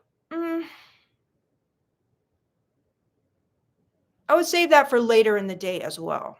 It could be good later in the date. It's not bad. I'm undecided on this one, okay? But they're definitely a later in the date kind of thing. Alien Travel says, "I would say nothing." That's valid, okay? But it's not great in my opinion. 49ers, Eddie says, "I love your dress. You look amazing." Honestly, I'm giving this an A+. This is perfect. This is the kind of thing you want to say. We're just kind of simple. It's to the point. It's not over the top, but it's kind of complimentary. Like, so if you just walk and be like, "Hey, like I'm Alex," and you could just like kind of casually throw in there, like, "I love your dress. You look amazing. Like, let's go inside." Um, I like it. I like it, honestly. It sets the date off on a sexual note, on a romantic note. Even if, like, she kinda saw you and she's like, I'm not sure about this guy," the fact that you are kinda, like, calmly creating a semi-sexual vibe, like, right from the start in a calm, confident, non-self-deprecating, as Valhalla said, way is a good thing. Um, it could be even simpler with just, like, "I love your dress," or no, I think even just like, "You look amazing," is a good thing. Like, lots of guys on dates do this. They'll just say that, like, "Hey, like, oh, you look amazing. Let's go inside," kind of thing. It's just kind of a casual, quick thing like that. So it's very good. 49ers Eddie. So John Paradis says, "Do you like short bald guys? Lol." Unfortunately, this one will not go over well, as we all know, John. Unfortunately, due to the black pill. TV says, "You look beautiful tonight. I'm happy to see you." So I love "You look beautiful tonight." That's a great one. That's a perfect one. "You look beautiful tonight," but I'm happy to see you. It's a little much for if you're just meeting a first person on first date. Like, "I'm happy to see you." Why? You haven't really like. It almost implies like, "Oh, I was not sure you would show up. I was thinking you would cancel. Many women cancel on me. They are flakes. So I'm very happy that you actually showed up." I wouldn't say that because that's what it kind of conveys. But "You look beautiful tonight" is great. Is A plus. Okay. Leland says, "Wow, you look fantastic." Now, this is good, Leland. It's very good. It's definitely better than a lot of these. Okay, but I'm giving it only a B plus because this one almost implies like, I don't know. It could be pulled off well, but it also kind of implies like, "Wow, like I'm stunned. I thought you'd like look terrible, but you actually look fantastic." It just has like a little sense of that. Do you know what I mean? We're just like, "Oh, you look beautiful tonight." It's less like, "I'm shocked. Your pictures From your pictures, I thought you were gonna be a whale or something, but now when I see you, you actually look fantastic." So it could just has a little, but it's definitely not bad. Like, some guys I'm sure could say it and be great, like, "Oh, wow, you look fantastic, let's go inside." It's just a little bit of that, like, I don't know, for some reason, it's just giving me that vibe. Balancer 182 says, "Your content helps me a lot." That is funny, Balancer, I guess. J1 the guy says, "Vic, out here harvesting compliments. I see you, girl." Uh, I don't know if that's a joke, J1 the God, because I'm literally trying to do this for you guys. I'm not like applying this to myself. I'm literally picturing, a girl you're on a date with. So yeah. Sharma says, "Compliment them on their energy or their personality traits. I once told a woman she'll be a great mother." That's fucking terrible. I hate it, Sharma. I'm sorry. That's literally the worst compliment I've heard all night. It's terrible. That basically says to a woman, I'm not really seeing you. I am just seeing your ability to mother my children and be a nice helpmeet for me. I am seeing you as a servant to me in the future, and I think you will make a good one. Yes, I can see a baby latching on to your breasts and sucking, and it pleases me greatly. It's very creepy. I shouldn't say creepy, but it's not good. Do not say that one. Trust me, girls are not gonna like that. I don't know, maybe if they're like super Christian or something, maybe. But no girl likes to be seen as a mother. Okay, they want to have the daughter energy. They don't want to have mother energy. Like, have you ever heard a girl say, "It's not sexy to be a mother. I don't want you to feel like your mother in a relationship. That's not sexy to me. It's not supposed to be sexy for obvious reasons." Do you know what I mean? So if you're comparing a girl to a mother on a date, you basically just killed sexual chemistry, in my opinion. You're basically placing her in the role of Virgin Mary instead of whore, which you want her to be on the date. Do you know what I'm saying? So no, it's not good, in my opinion. Hey, maybe this woman liked it. Maybe. I can't imagine if she did, but maybe she did. Slow Dancer says, "You look stunning." Bingo! Perfect. A plus. You look stunning. Just simple. You look stunning. Remo says, "You look nice." It can be good. It's understated. You look nice. That's a very typical one guys will say. You look nice. I think you could like just amp it up just a little bit. It's not bad, but it kind of shows, yeah, I'm interested. But it kind of doesn't at the same time. Like, picture like you look stunning versus you look nice. You look stunning shows, wow, I'm attracted to you. You look nice as you look okay. You don't look bad. You look nice. It doesn't really convey like, I like the way you look. I'm attracted. Let's like take this to the next level. You know what I mean? Positive Real Estate says, "That dress looks good on you." This one kind of reminds me of "You look nice." It's not terrible. It's okay. It definitely conveys like I'm attracted. So it's not bad. I'm gonna give that. But if you're just seeing the girl and that's the first thing you say, I don't like it. No, I don't like it. That dress looks good on you, and you're seeing her for the first time. It's like, that dress looks good on you. It's kind of implying like, I don't know. It's almost like, "Thank you. You have picked a flattering dress for me. It complements your figure well." I think it's kind of that figure compliment. It's like a male gaze compliment. I don't know. Maybe it's not, but there's something I don't like about that. Slickman Dude says, "Wow, what a cute outfit." Ugh, terrible. Terrible. You don't want to say cute outfit. That sounds like too feminine. What a cute outfit. Say, you know, "You look beautiful tonight." Versus, "What a cute outfit." No, it's very bad. "You look stunning. You look gorgeous." "Wow, you look gorgeous," or something like that. Or, "Wow, you're really beautiful. Go inside." Do you know what I'm saying? "Wow, what a cute outfit." Cute. It's just cute. It's very bad. Cute. It's too effeminate, really. Slimeball says, "You have cute eyes." It's terrible. Cute eyes. Cute eyes. What does that even mean? That's not even a thing. You have cute eyes. And girls don't like to be called cute. I mean, maybe if like that's her whole persona, you have cute eyes and she's leaning into it heavily, then fine, but it's not good. Times 24 says, "Compliment how she looks regardless of makeup." Something like, "Your makeup looks beautiful," or something. No. That is so bad. Your makeup looks beautiful. Because she doesn't want you to see her makeup. She wants you to think like her makeup just makes her look gorgeous. She doesn't want you to hone in and say, "Oh, I love how you concealed your acne. Yes, I notice this is a very good concealer. I do not even notice the blemishes. Oh, I love how you contoured your nose. It is much larger in person, I could tell, but you did a very fine job contouring it so it looks very thin." Terrible, terrible. You don't want to compliment makeup. You could say something like later in the night, like, oh, like if she has some like really creative makeup on, you could say, "I love your makeup," or whatever. But if it's just kind of like natural looking makeup, you don't want to like point out the makeup. Okay. Jeff Harris says, "I was not prepared to swoon this early in the date." No, no, no, no, no. This is way over the top, Jeff. This is kind of like, "I was not prepared to fall for you, milady. Please let me roll out my coat for you to step on a puddle." This is way too over the top. Dreadbuck says, "Hi, wow, I saw you and you look amazing." Well, this is like you're literally going up on the date, right? So to say I saw you is kind of redundant. So, "Hi, wow, I saw you." Yes, obviously you saw her. "You look amazing." "You look amazing." Very good. "Hi, you look amazing." Um, I'm, "Are you so and so?" "Oh, yeah, you look amazing. Let's go inside." See how I'm saying it in this really kind of casual way? That's kind of the vibe you want to strive for, okay?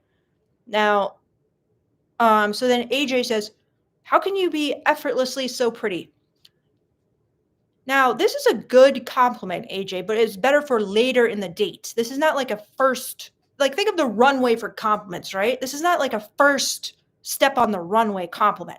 However, this is a very good female gaze compliment for later in the date, um, or especially in the bedroom.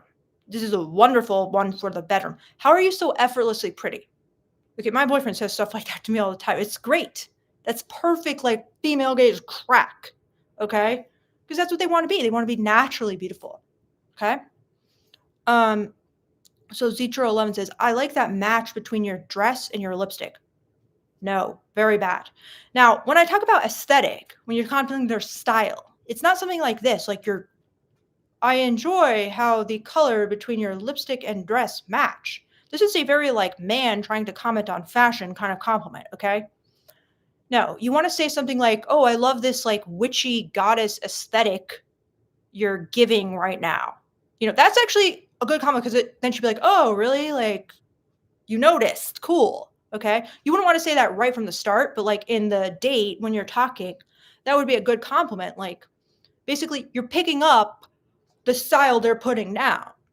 You know what I mean? But saying, "I like that match between your dress and your lipstick," that's just way too simplistic. That's just way like, "Well, in fashion, colors are supposed to match, and that makes good style. Therefore, I like that something is matching." Way too simplistic. I'm talking about like learn about aesthetics. This is actually a really good female gaze tip. If you want to get like fucking masterful at the female gaze, learn about female aesthetics. Okay? Because women are like dressing in aesthetics. You know what I mean?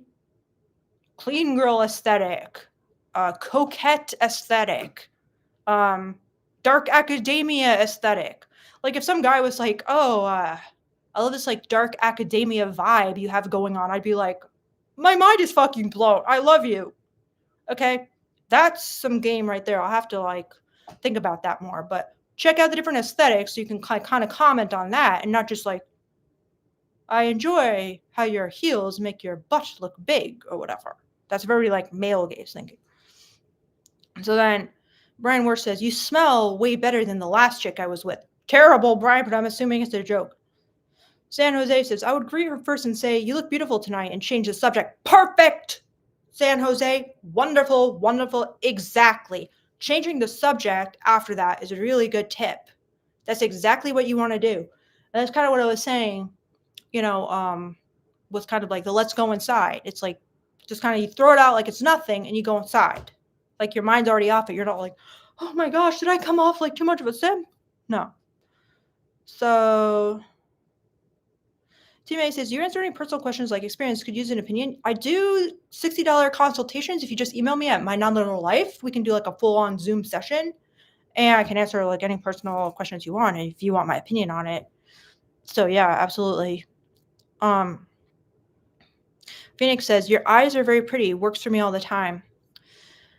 Now, it's not terrible, but it's very generic. This is literally like the number one thing guys will say about women. Just, your eyes are really pretty. Okay, it's probably generic because it works, but it's not outstanding because they're going to hear it all the time. Yeah, my eyes are great. Yeah, my eyes. Yeah, wonderful eyes. You know what I mean? And same with, I like your smile. This is even more generic. And it's not really good, okay? Because in my opinion, this one just gives off like, I am a man who doesn't know anything about women, and I expect women to smile all the time. And if they're having any kind of emotions, I'm freaking out and I'm screaming and panicking inside. Please smile for me, bitch, smile for me. It's just insane, in my opinion, like the male obsession with smiling. But yeah, so it's a little triggering to me, but I would stay away from I like your smile. It's very, very generic. Every guy's going to say it, and they're just going to think, okay, just a typical guy who just goes to, I like your smile. So. K Ram says, neat dress. Yeah, this is the ultimate horrible compliment. Neat. Never say neat. Slimeball says, damn, maybe look at you looking all fine. That's actually not terrible. That could be good. If that's kind of your vibe, that's kind of nice in a way. Don Giovanni says, if you're at a nice venue, you tell her her looks are upgrading the venue. I don't love it. It's kind of very male gaze. It's like, you know, this venue we are at is an 8.5, but since you are a 10, well, that brings it up at least one notch or whatever. It's just, I hate it, but okay, covers, you look really good. That's really good. I like that. I'm giving that an A+, and then change the subject.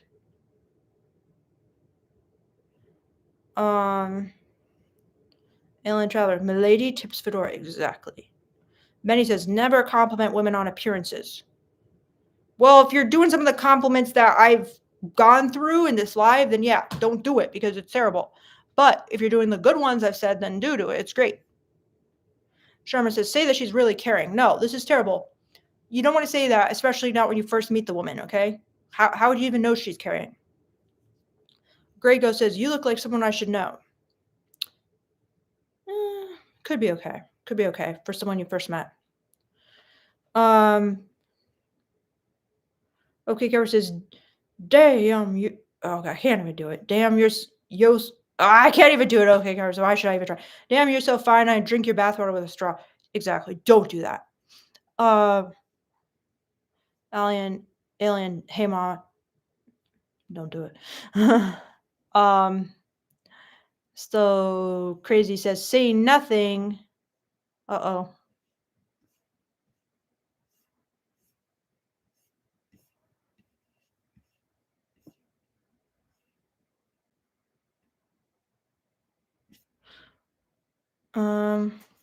Okay. I kind of lost my place. Oh, no. Wow, we got so many of these, guys. Thanks for sharing all these. Wow,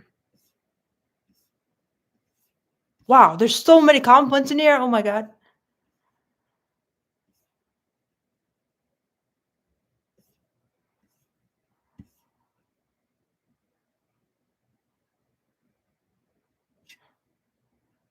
Okay. Crazy says, say nothing because she's fishing for compliments, most likely, so I wouldn't bite. Terrible fucking attitude, Crazy. Absolutely worst attitude. Fishing for compliments. She's not fishing for compliments, okay? She's looking for a reason to be attracted to you.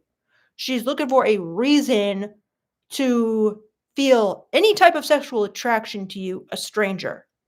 Okay? So having this attitude is terrible. Set me on fire 420. Damn, you look so enticing right now. Love the way you look this evening. I think you and I are going to have a great time together. Little too strong, set me on fire. How about just like, None of this is good. Just say something like, "Damn, you look beautiful tonight." That would be great. Okay, "You look so enticing right now. Love the way you look this evening. I think you and I are gonna have a great time." A little coming on a little too strong, a little too much. Just keep it simple. Um, I'm not even sure what this means. Paul, you look passed off. I'm not sure what that means. Brian says, "Buy some milk to go with that shake." Yeah, don't do that. Um, Josh the Mangalette says, "Just say hi. You look pretty." Pretty is bad. Don't say pretty. Pretty is lukewarm. Pretty is like cute. "Hey, you look pretty." That sounds like you're very shy and scared. "You're a pretty girl." No, very bad. A black genie says, "There's no way I wouldn't stop and say something to you knowing you look this good." I like that. I like that for a stranger who you're kind of like trying to talk to.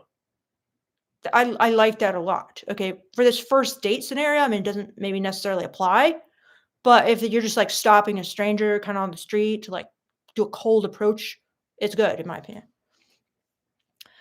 Um, Sharpling says, "You're like a magnet." That would be good for like in the sexual activities. Like, damn, you're like a magnet because I just can't like get enough of you. So Valhalla says, "Hi, I'm Steven. I had to come. I had to come. You're stunning. You look great in this dress. It's a Vera Wang dress, and those shoes are sexy as hell. Great choice in your nails. Great color. I love orange nails." Okay, Valhalla, I like it. It's coming on a little strong, but I do like it. I mean, I think you could pull it off, but for other people, it might be like a little much with like the Vera Wang dress. But I feel it kind of goes with your personality, so it would be good. So then John Paradise says, "Oh, okay." Freedom Fox One says, "You look amazing." You look amazing. Yeah, perfect, perfect, perfect. Um, Brian Moore says, "Your cans blinded me." Yeah, and that's what you gotta stop yourself from saying. Sharma says, "Ask them how radical they are on a scale of 1 to 10 if they are a feminist." Nah, surefire way to shut down any woman. Dry her up completely. Tomei says, "You look good." It's okay. A lot of guys say this. It's like bare minimum, bare minimum. It's bare minimum on the right scale. You know what I mean? It's not great, but it's passable, it's doable, it's fine, it's better than nothing. Eh, I don't like it, honestly. You look good. It's just very like blah. It's very lukewarm. Like that's the best you can do. No, I'm giving it an F. Um, Jeremy Lewis says, "Come to daddy." Yeah, about that. That one you don't want to say too early. No. Um, John Curtis says, "Maybe it's simple. You look good." Now, I like that. That's good. You look good. That would be good. I like that. Um, Good day, sir. Do I know you from OnlyFans? Haha, that's a good one. Brian Marsh, how come you're not in Hollywood already? A little too much, a little too much. Just keep it like sane. You know what I'm saying? Hell yeah. Hello, Asif. Um,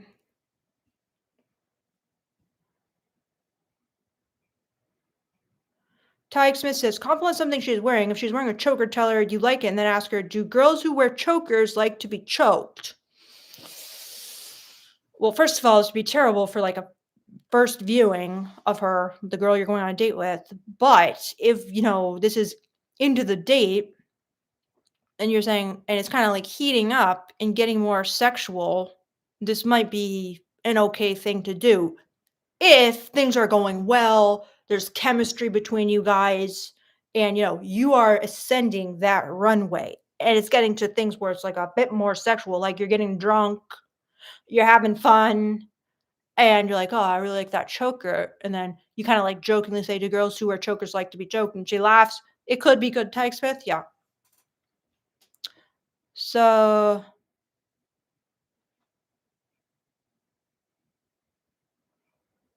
Bill says, "That dress looks fabulous on you."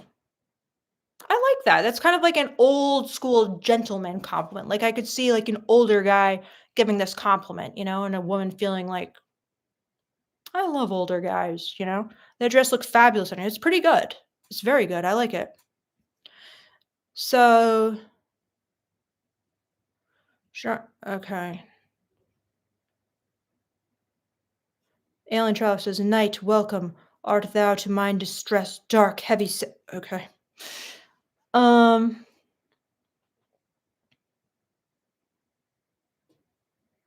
Veronim says, "You look good in blank, whatever she's wearing. Like, you look good in those jeans or something." I don't love it. I don't love it. No. German Lewis says, "Girls need to know when they be thick." I don't necessarily agree, but Chris says, it's funny. Like, I remember when I first got the job at the strip club, and then I guess I had gained a little weight, and so suddenly this guy was like, "Oh, damn, like you're like so thick or whatever." And then I was like really insulted because I was like, "Oh, great. Like he thinks I've like gained weight. Great." He was like, "No, it's so good. Like I love it so much or whatever." I'm like, "Okay, I guess I have to get used to this being a compliment because as you know, I'm white, so that's not necessarily like as accepted or it wasn't, okay, when I was growing up." So, anyway.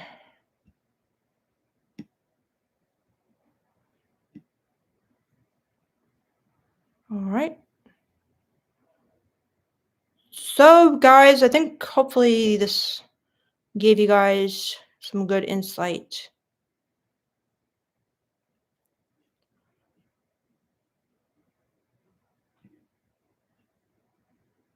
Good day, sir says, "Did you save us some seats at the bar?" Terrible. Okay, you don't want to make her.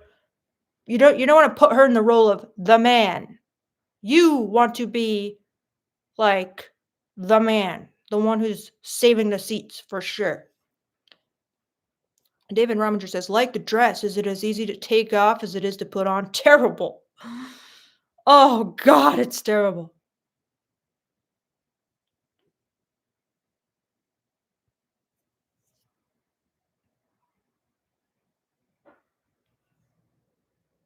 So Alex says, "You know how guys have this fantasy of spontaneous sex or having sex with the teacher? What would be the equivalent but for girls?"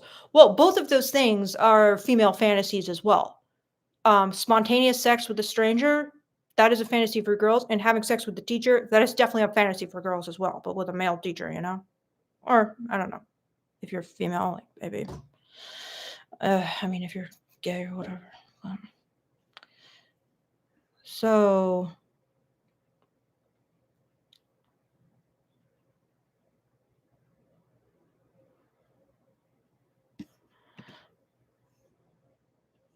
Nani, thank you so much. So he goes, "Wow, the movie star has arrived. You ready? Let's go inside." You know, I actually kind of like this, especially if you like, especially with a personality like you, Nani, who you're kind of like complimenting and flirting like naturally. I think this could make a girl feel good because, for someone else, it might be a little bit like over the top, but I know like you could pull this off, especially kind of like with your voice and everything. So if you're just like, "Oh, wow, the movie star has arrived. You ready? Let's go inside." But I like how you kind of switch instantly from like the kind of flattering compliment to "You ready? Let's go inside." It's good. Okay. For someone like you, this could work with your personality. Okay. For somebody who's a bit more kind of inexperienced and scared with women, it might come off as like too, you know, almost like, oh, like, but I think this could be like, you could pull this off for sure. So, yeah. And thanks so much for your super chat, Nani. Like, yeah. So, Jacob says, "This woman gives all the deepest secrets." Yeah, I do. So Alex says, "Oh, wait, never mind." Um, Set Me on Fire says, "My compliment's pretty fire, but I don't know if Sure, we'll get that far down. I'm getting there.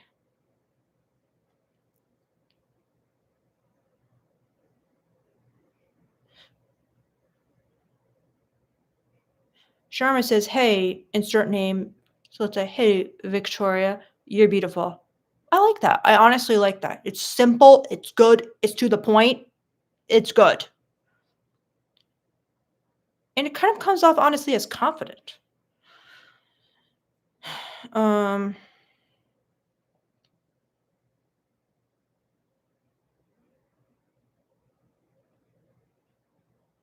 I knew you were joking about that, John Paradise. So J1 the God says, "Yo, these little quizzes are fire. Actually, I probably learn more from these than most of the rest of the lives." Yeah, I really like doing the quizzes too. They're really good. So thanks, J1 the God. I'm glad you like them. So George Eller says, "What a stunning look." I don't like that. It's a little too over the top. Okay, and you're not even saying she's stunning. It's just like, "Wow, your fashion is out of this world." Just say instead, especially you can kind of just like change the subject quickly, like we're doing. Like, "Wow, you're stunning. Let's go inside," kind of thing. That would be good.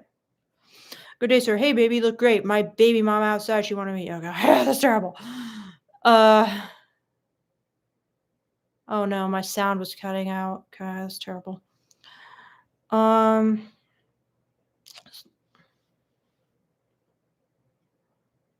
Paul Kramer says, "You're looking good in that dress. I'm wondering what you look like out of it." Terrible. Don't say it. Terrible.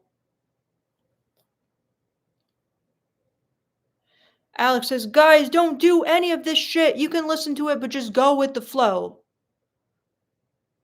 I mean, if the flow is good, that's like saying to somebody, who's surfing for the first time or, you know, ice skating for the first time or like just go with the flow as if you don't need to learn anything or you don't need to get any feedback and it will just kind of naturally like flow out of you. I mean, for many guys it won't, okay?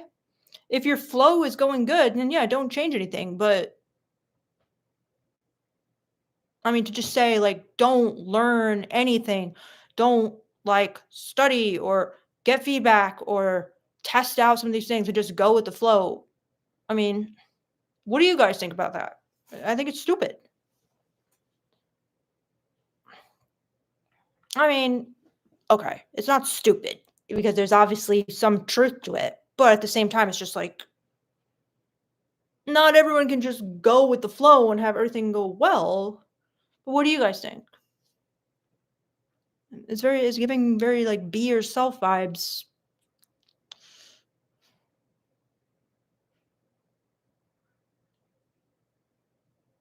Um, so Alex says, "Don't actually listen to her. You are a man. You know what to do."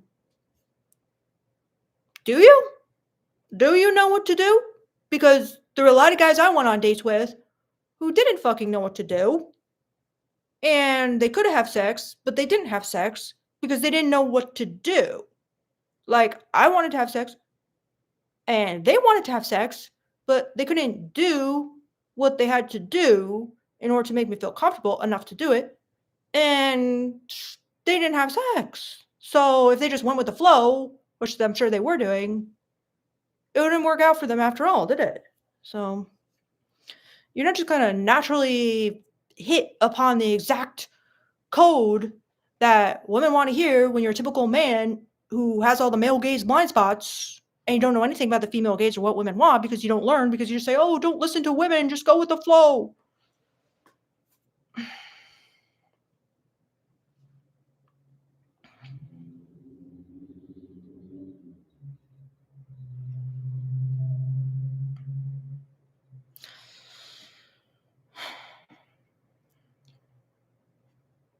John Paradise says the word figure sounds outdated, something our grandparents would say. Definitely.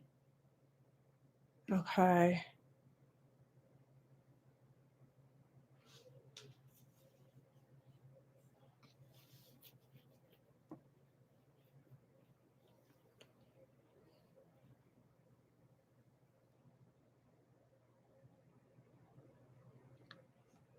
Hmm.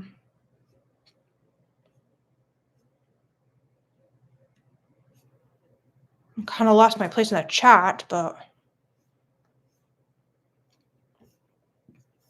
damn it.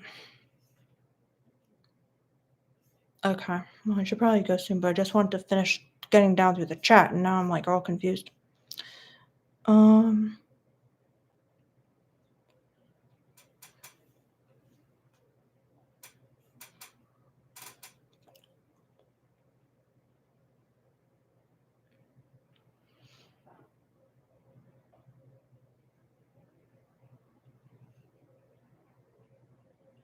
Hans Channel says, some people think that the only way to learn ice skating should be to fall down 1,000 times. I mean, that's freaking insane. Like, if you don't have a coach for ice skating, just give up, in my opinion. Well, for figure skating, it's different than ice skating, but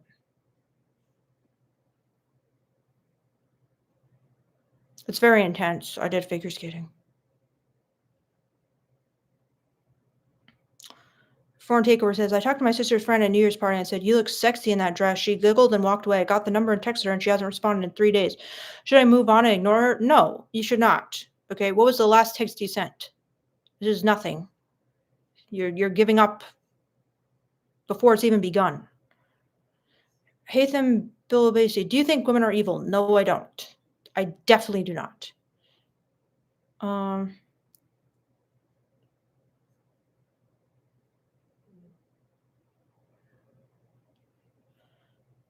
It's just women like thin guys. Some women definitely like thin guys. It's just women like rich guys. Yes, they like rich guys. Pretty much every woman likes rich guys. Not necessarily all rich guys, but it's never a bad thing to be rich. That doesn't mean it's like the magic key to have sex, though.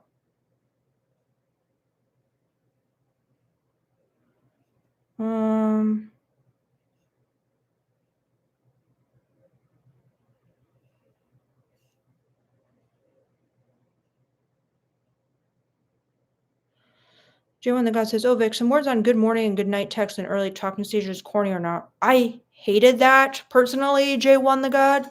I hated when guys say, good morning, good morning, good morning, good morning, good morning, good night, good night. I do not like it. It's like, why? But I know some girls, they're into it, but in my opinion, if she's like lame, should be into it, but yeah. I would just not do them. But some girls like them, so I guess you have to feel it out. Maybe like mention it and see if she's into it.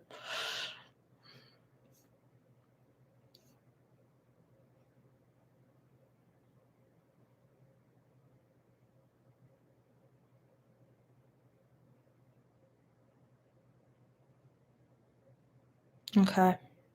I'm just. All right, guys. I think I got through everything.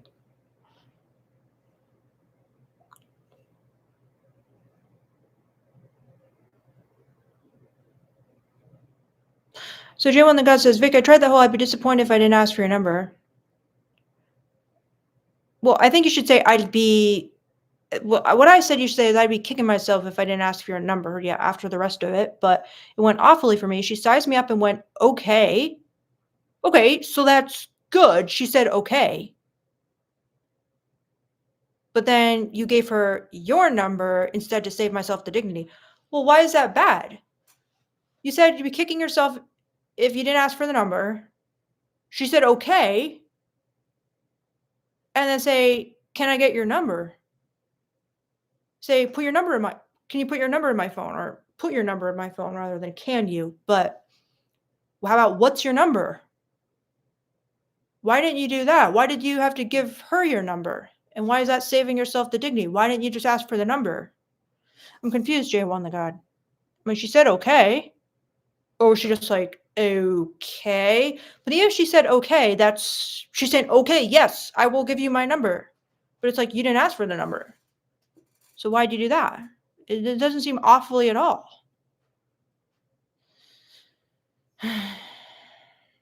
Island Highlander says, you have radiant, soft-looking skin. Terrible, terrible. That's very, like, serial killer-ish. That's like, puts the lotion on the skin or whatever.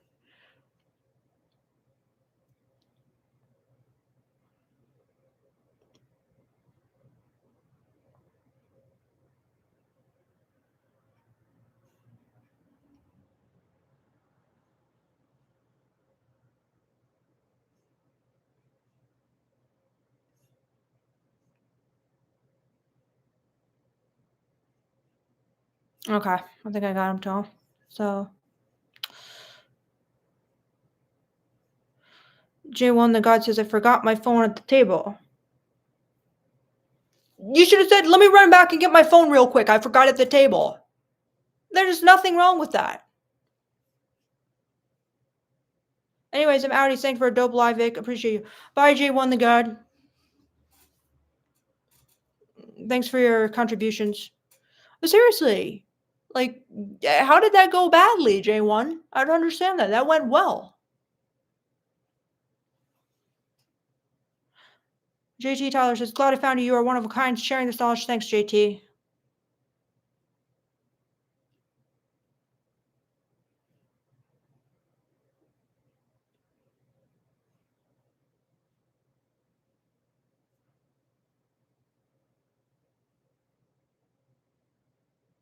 So Foreign Takeover says, hey, this is what the text he sent, okay, and she hasn't responded yet. Hello, Nicole. I'm Angel. I hope you're not too tired from dancing so much yesterday. I still feel a little tired. This sad emoji. This is what I sent. Did my comment, you look sexy in the dress adventure. Okay, first thing, Angel, you did not ask her a question.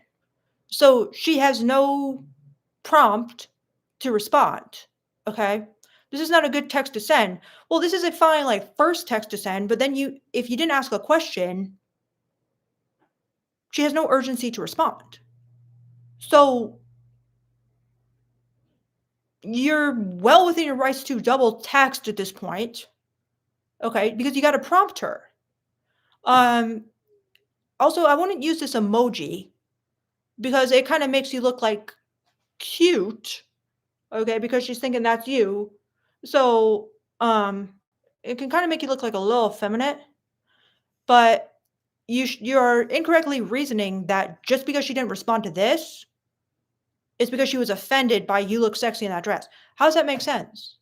You said you look sexy in that dress. That's great. And she loved it and she gave you her number. That's why she gave you her number because she's like, it's a good compliment. Okay. It's a good compliment for something like a club or a party where people are drunk. Maybe not for the first date situation like we were talking about in this live, right?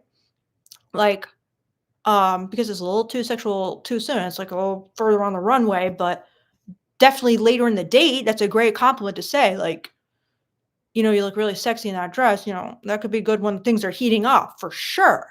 Okay, but that was a great comment, especially at this like party situation where you met her. It's the fact that, like, how do you expect someone to respond to this?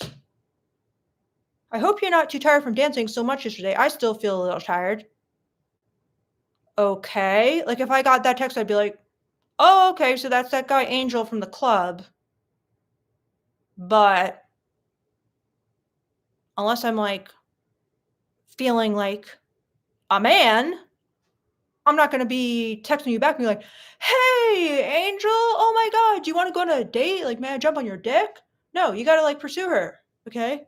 So it's not over. You didn't mess anything up, but ask her on a date or ask her to meet up. I don't know what the situation between you guys is, but be like, are you free Friday? There's this like awesome place. So I was thinking of going dancing with my friends, or like there's this bar I think you'll really like, or make a plan and ask her if she's free for the plan. And then see if she says yes or no.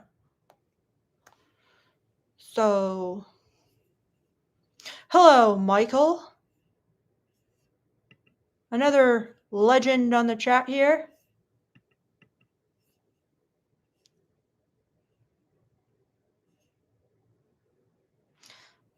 Michael says, yeah, J1, always good to start with small talk. Asking for a number is always a good way to end. I find if things are going good with the combo, giving your number is too passive, in my opinion. Yes, it is too passive. No girl is going to text your number, okay? You guys got to understand. For a girl, that's like basically like growing a dick, basically. It's not something they want to do, and they will avoid it at all costs. They want to be the prize. They want to be pursued. They want the man to be in the aggressor role, okay? So yeah. All right, guys, I gotta go now.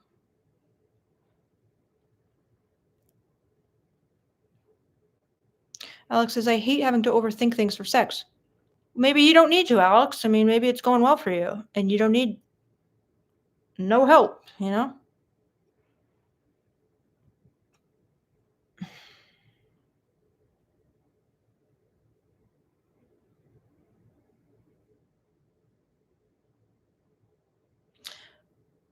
Um,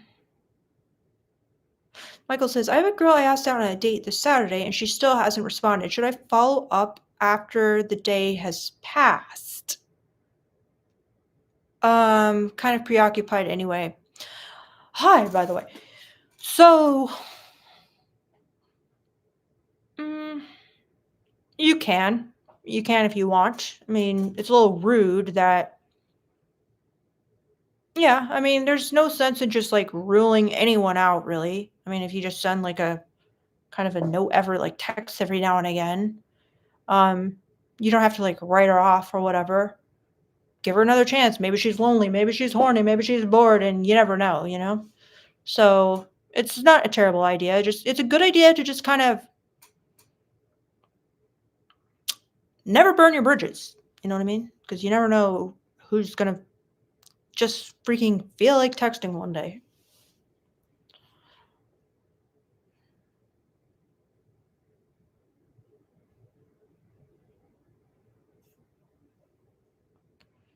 Michael is saying, "Don't think about sex, Alex. If you're preoccupied with the outcome, it is lose lose." All right, we got a bona fide sex god here with Michael. Hopefully, that's not sharing too much, Michael, but he can give you guys some great tips.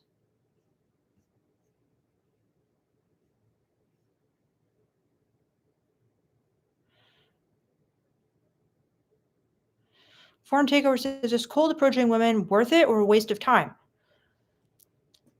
In my opinion, it is worth it just so you have the skill of approaching people you find interesting or attractive. Okay, that's a very important skill to have.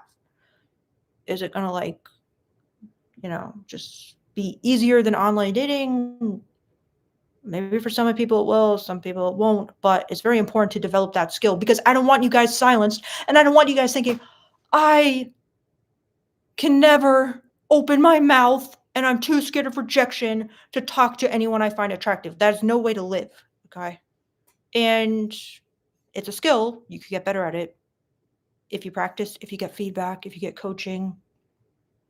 But it's important, in my opinion, that you at least have your voice, you know? Okay.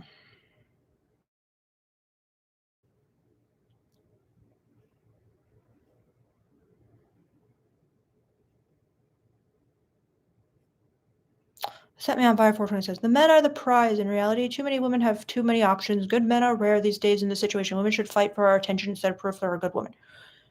Okay.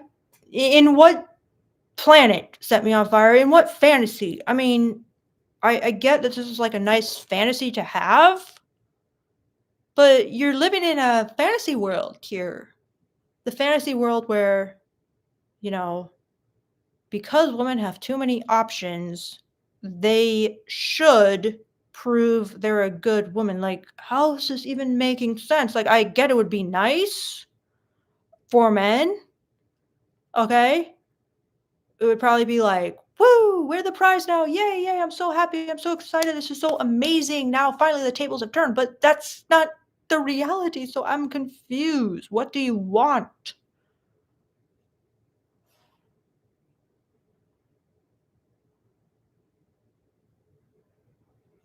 Foreign Takeover says, if you live with your parents, and should you not even think about women, or is it still possible to get women? It's absolutely possible to get women.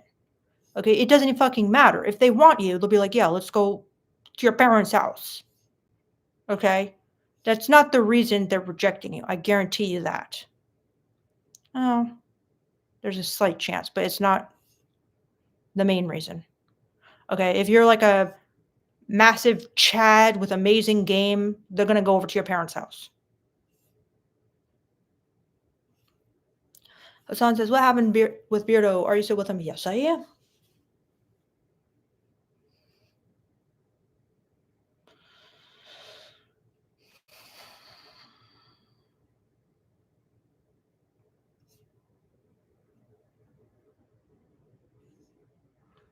I agree with you, Michael. Mo, that is not a good way to look at it. Confidence is attractive. Yes, I completely agree. Okay. And I'm not saying looks don't matter. I always tell you guys, be looks maxing. Okay. But you can still approach if you're not attractive. If you're very, very, very ugly, will it be, hard for sure. But that doesn't mean you can't do it. That doesn't mean you don't have the option to do it. That doesn't mean you can't work on your look, work on your game, and slightly increase your rejection rate. Maybe it's not the best method for you, but don't just get caught up in this lie that it is impossible and you will go to jail if you do it. They will accuse you of rape if you walk up and say hello. Come on now.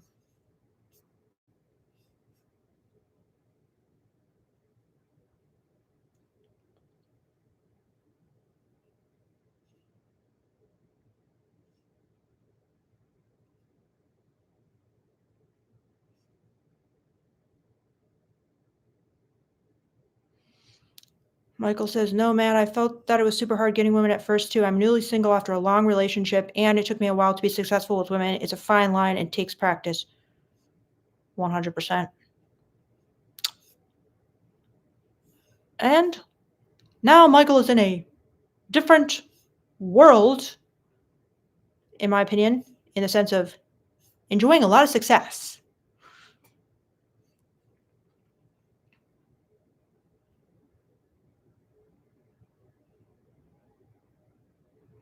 Foreign Takeover says, if you make 40 or 50K a year, will women still find you attractive or just get turned off? It depends how good you are with women. Like, it depends, like, okay, are they fucking guys who have no money? Are they paying for guys who have no money? Yes. Because they're good with women, they're good looking, they're attractive, they're confident, they're good in bed. So yes, it is not impossible. It's a very well-known fact that a lot of like strippers, as I tell you guys sometimes, like to, date guys who are completely broke, but they're really good they're really good in bed and all the things I mentioned. So yeah, please don't rule yourself out just because you can't be like beta bucks for somebody.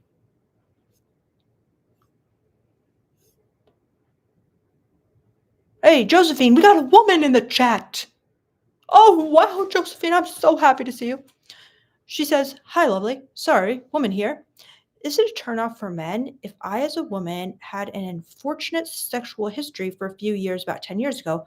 I have a body count of about 10, mostly sexual abusive.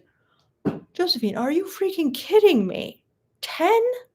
Good for you. 10 is wonderful. Why not 20, 30, 40, 50? Please. First of all, you don't have to tell people your body count. Second of all, you need to get rid of this idea that body count makes you less desirable. Like, Josephine, I'm telling you, woman to woman. And I hate to insult some of the guys in this chat who are very scared about body count. Okay. But the guys who are talking about body count the most are the guys who are the worst with women. Sorry to insult people in this chat, but it's true. Okay. You're probably not even going to want a guy who's going on and on about body count. Okay. You want a guy who is sexually empowered, who is sexually confident, who doesn't shame women for their sexuality, especially because you've dated abusive guys in the past. Okay, you don't even want a guy who talks about body count. Okay, and you really need to get this out of your head, Josephine. Otherwise, you are going to get back in a sexually, in my opinion, abusive relationship with a guy who's going to shame you for your sexuality. Okay, 10 is nothing. 10 is nothing. And there's not even like a number that you should be ashamed of at all. So I'm very disturbed by this, Josephine. I love your compliment, but I'm like, what you don't understand, what women don't understand is that people online talking about body count is because of a lot of insecurity. Okay. And the guys who aren't insecure, they're not as scared. Okay. They're really not. Okay. Like my boyfriend, he was happy that I was sexually empowered because he's not threatened. He's not scared. He's not like, oh, I could never measure up to another guy. because he's confident enough to know he's good and bad. He's confident enough to know he has the skills to keep me. Okay, so you know, and also if you had a sexually abusive past, I mean, why should a guy judge you for that? Like, why is that your fault? Why is that anything that someone should judge you? They should judge the guy who abused you, not you. I'm like disturbed by that, Josephine, that you're even thinking that some guy's gonna judge you for that. Or maybe I'm misunderstanding, but let me know.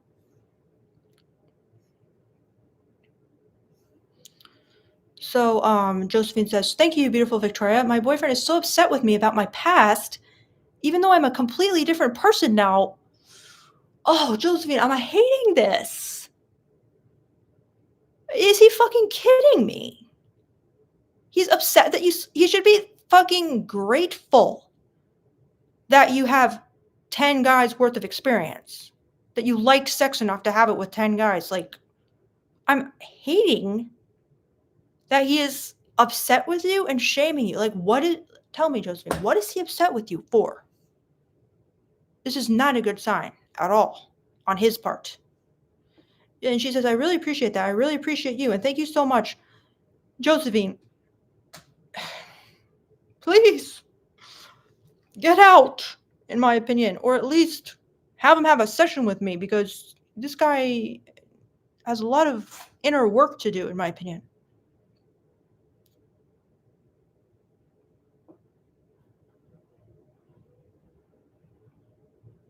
Stock says those guys are just trying to feel empowered the only way they know how. They should keep that to themselves, in other words, 100%.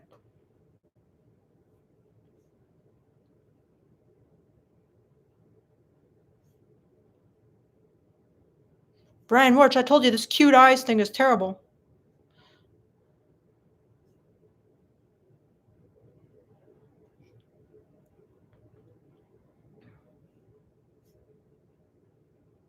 Chris, that's funny what you said. All right, guys. Well, I'm horrified by Josephine's comment and the situation she's in. No!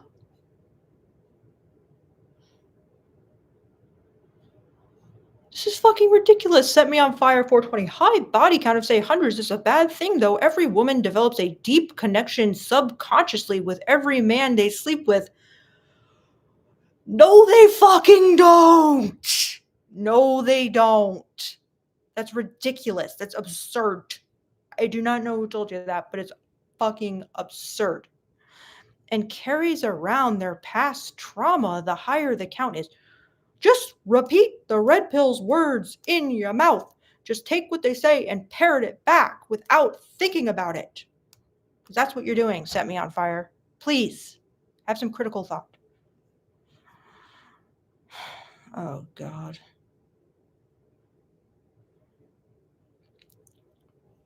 Josephine says, I have shame about it, and he just thinks it changes everything about who he viewed me as. Josephine, I'm horrified. I'm horrified because that basically is saying that he viewed you as a virgin. He viewed you as someone who wouldn't judge him. He viewed you as someone who wouldn't be able to judge him. He viewed you as someone who wouldn't be able to tell if he's bad in bed. And now he knows you have 10 people to compare him to, and he's mad. Okay? He's mad because he's ashamed. He's ashamed because he was hoping that he could get with a girl who would have no fucking clue that he wasn't the best, that he wasn't the best you ever had, and he can't take it. Okay, Josephine? That's on him. Unfortunately, what you should do is have absolutely like zero tolerance for it. Like, bro, if you don't like the fact that I have had sex with 10 people, all of the,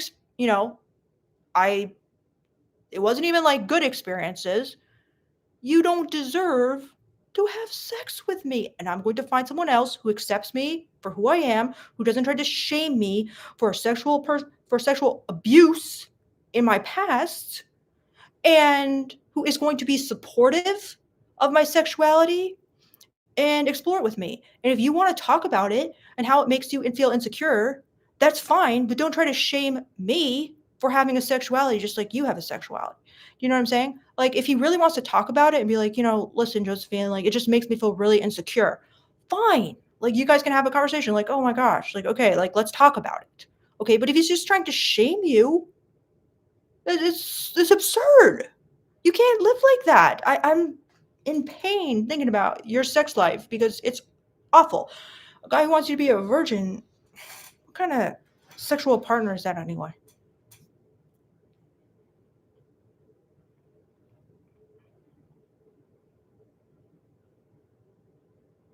Look at this. Okay, now, Mo, I don't mean to make an example of you. Okay, but you're in the chat earlier talking about how you can't even approach women, and yet you're the first guy to jump on this idea of, "Oh, yeah, yeah, please lower your body count," because you don't have options, so you want a girl who also doesn't have options, who's less likely to cheat, who's more safe for you, Mo. Okay? So that's what I'm trying to tell you, Josephine. It's like the people who have the least options, the people who are most insecure, who have the most shame, are the people who are jumping on this whole virginal low body count thing the hardest. Okay? Someone who doesn't want to get cheated on. Yeah, exactly. The people who are most scared of getting cheated on because they have to, the least to offer is very scared of someone who has a high body count. Mo, I'm sure you're not ugly, okay? But you were just saying in the comments earlier, I mean, this is very, very typical. The guys who are the most stuck are the most stuck on virgins.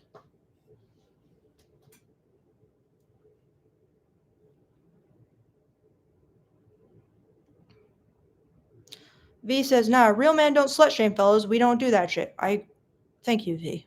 100%. Pedro says, women entering denial mode from hearing that men don't like high body count. I agree that men like you guys don't like it. Like I said, because you're fucking insecure. Very insecure. Okay? You're scared. You want someone who's less likely to cheat. You want someone who can't compare you to other men. I've heard it all before. Okay? So, yeah. Personally, I would never be with a guy who isn't sex positive. Never. Ever, ever, ever. Okay? Unfortunately, some people like Josephine do not have the confidence to just be like, fuck no. Fuck no. 40 nights. Yes, I do. Email me, MyNonLeatherLife@gmail.com. $60.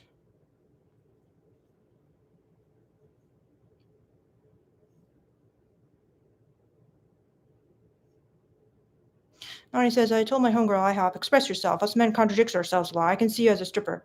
Ooh, so you told her that you could see her as a stripper? That's a great compliment. That's a fucking great compliment.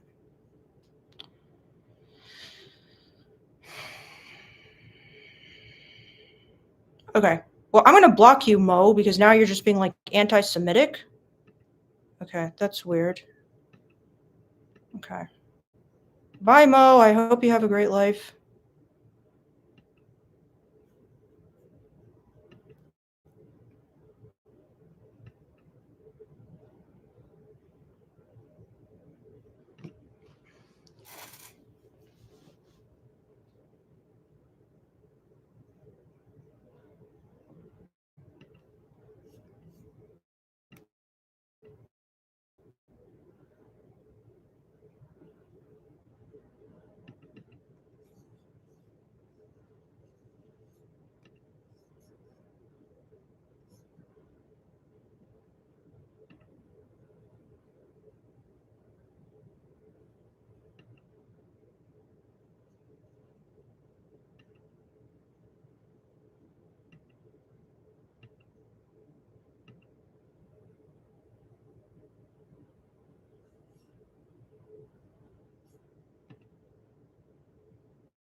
Okay, I just reported you for hate speech. Yeah.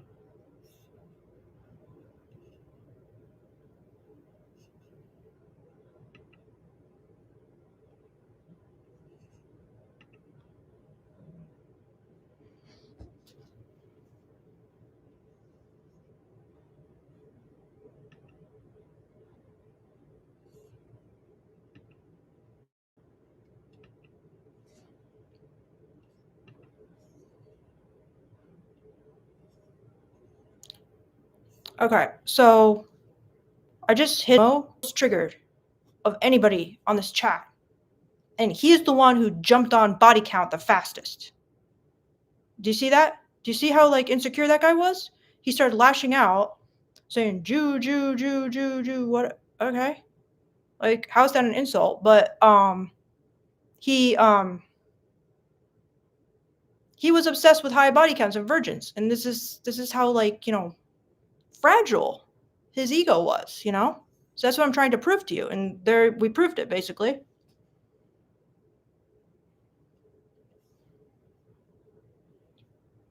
So Josephine says, "Thank you, Victoria, for your support. I'm ashamed about it personally, and I regret my experiences because they weren't enjoyable at all. I don't believe that a man will ever be okay with it." What? Josephine, no, you're breaking my heart. Are you freaking kidding me? This guy has done a number on you. This guy is gaslighting you hardcore, okay? This guy is brainwashing you. You need to get educated quick and read some sex positive books. Please, Josephine. Please. Email me. Have a session with me, please, because you really need help quick.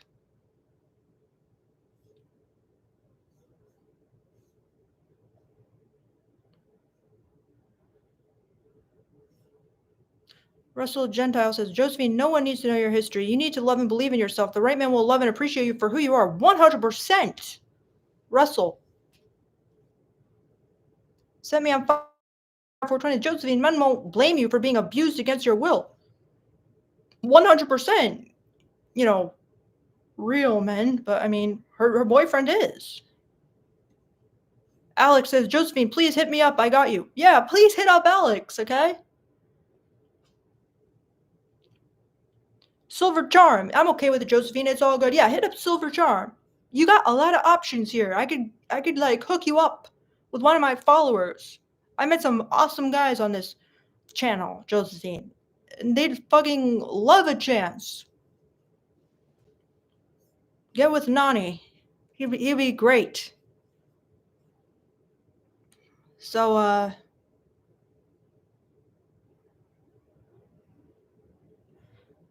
Brian says, I want a woman who's sex positive, but who also has the standards to pick quality men to be that way with. Why, Brian? I mean, you're saying it in a nice way, so I'm going to engage you. And I'm curious because it doesn't necessarily make sense. Why is it necessary to try to like keep it as low as possible by only picking guys with who like meet your high standards? How does that have anything to do with sex? I mean, you could have sex with a guy who's like weird and gross just for the experience. Be like, oh, that was interesting. I learned a lot. He had interesting sexual technique. We had good chemistry. What even are the standards which you expect women to pick?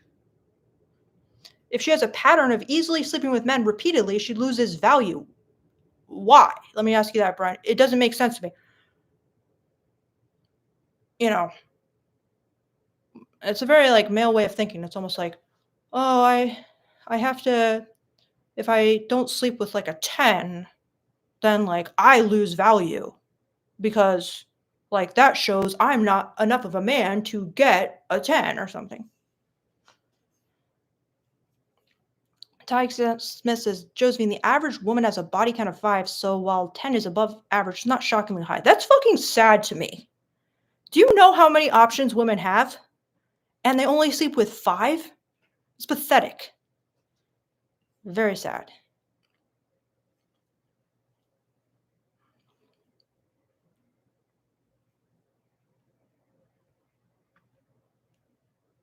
Paul says, "Is he saying Jewish women are promiscuous? Weird."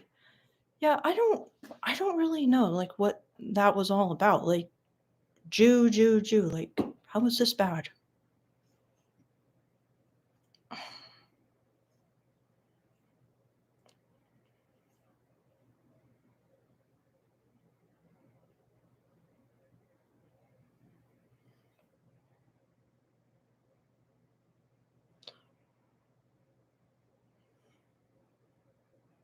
Alex says, "How is it sad? How is it sad? Women can't reach climax as fast as men." That's so fucking false. They can't reach climax from penetration because penetration is nowhere near to their actual genitals, which is the clitoris. Please learn about it, Alex, since you seem to like sex. If they're rubbing their clit, then yes, they can reach climax as fast as men and do. Oh, Nani, what a romantic. Thank you so much for the super chat. He says, "Josephine, do you want the moon? I'll build rockets for you. This is a safe place." Oh, Nani, you really got me, even me with that one. That is absolutely beautiful. I hope Josephine reads this and knows there are guys like you out there. And that's absolutely beautiful. Beautiful. Your female gaze education is working. And thanks again for the super chat, Nani. Josephine says, "This was only about a 2-year time period of my life, and it was very traumatic for me. It was about 10 years ago, and since then I have had no casual sex." Oh no, only my current boyfriend now. And Josephine, do you like this boyfriend? Like, are you in love with him? Or do you kind of find it a bit weird that he's like constantly trying to shame you for this? Let me know, Josephine, please. Josephine says, "Nani, you're so lovely. Oh, I appreciate that so much." That's how your boyfriend should be, Josephine. Just saying. Um,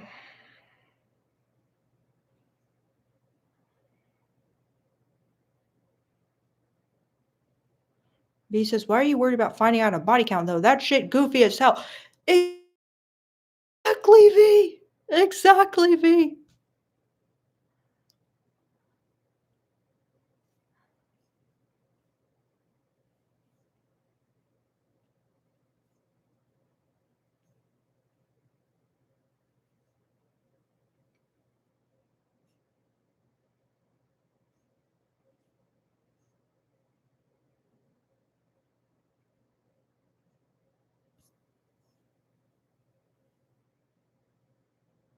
Pam the man says, "This is crazy to me." Yep. Josephine says, "Is it valid for men to be upset about a woman's past, though? If they have a standard." Oh my gosh, I'm like choking on the word. If they have a standard for how they want their wife to be. My boyfriend asked me the question specifically, so I told him. Okay, Josephine, first part. Is it valid for men to be upset about women's past, though? It's valid in the sense that it could be like really upsetting in the sense that he's worried about you leaving him or he's worried about not measuring up. Okay, but those are all him. That's his feelings. That's his insecurities. So if he wants to be like, "Josephine, like, this is kind of a little embarrassing for me, but I really want to like talk this through with you because I'm very upset about this. And I don't know why, but it's just like triggering me really bad." Absolutely, it's valid. Okay. But if he's trying to make it about you and say, "You should be ashamed for doing this," or "This is all your fault," or "You have no standards and you're not living up to my standards," then it's complete bullshit. Okay? But it's understandable that he might be like feeling like insecure or kind of ashamed or worried or nervous or threatened. That's completely understandable. And if he wants to like talk about it like that, that's fine. But then the second part is if they have a standard for how they want their wife to be. Okay, in that sense, he should be saying, Josephine, I know this is me. I know this is my thing. Okay, but I just know that I personally will just feel too insecure, will feel too threatened, will feel too jealous, will feel too nervous with a woman who isn't a virgin or with a woman who has a body count of more than one or two or whatever. So I don't think like we're compatible. That's fine too. You know what I'm saying? If he's just saying, listen, this isn't about you. This is about like my issues. Okay. But he knows who you are. He supposedly loves you and he's in a relationship with you. So to just kind of shame you for something you can't undo that you didn't even know he like would be so triggered by is complete bullshit.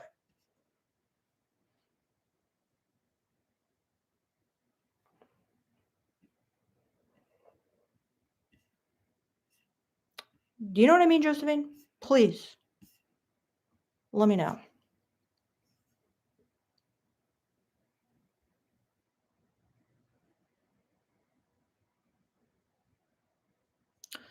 Love Conquer says, laughing my ass off. Terrible advice. Never ever admit insecurities or issues to a woman as justification for asking about body count.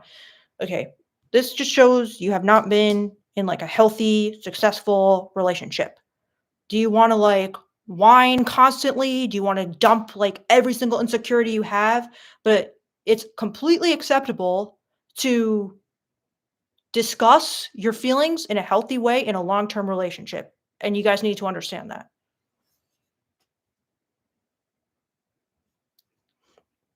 Josephine says, I really appreciate all the support and advice. Thank you, everyone. And sorry for the time taken in regards to talking about this question. Josephine, what? We love it. I love your question, okay? And you're not taking up my time. I love talking about this because I'm like, please don't let them fool you. Don't let them pull the wool over your eyes, Josephine. Please. Thank you so much, Victoria, for your words. You're beautiful. You're so kind, Josephine. This guy is crushing you, in my opinion.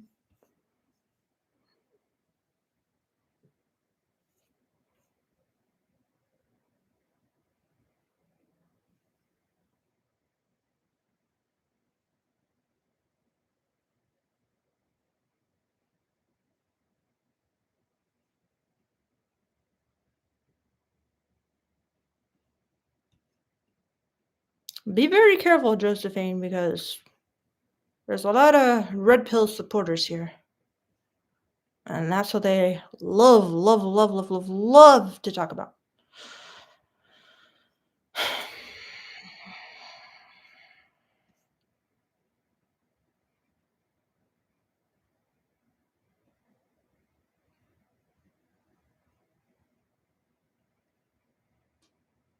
Okay. Well, I gotta go, guys. Paul says if Josephine's choices aren't okay with her boyfriend and he's unwilling to discuss it, then they're likely incompatible. Contrary to popular belief, love doesn't conquer all. Yeah, I agree with you, Paul. Very, very reasonable statement. If they're not okay with her boyfriend and he's unwilling to discuss it, then they're likely incompatible. Yeah, and they should break up and set Josephine free for a nice, lovely man who understands the female gaze and helps her embrace and free her sexuality and guides her into a new awakening, a new sexual awakening where he supports and embraces and encourages her sexuality to flourish and they have like a fucking amazing sexual relationship. That is my hope for Josephine. That this guy lets her go free, stops shaming her, and she has a sexual awakening with a new guy.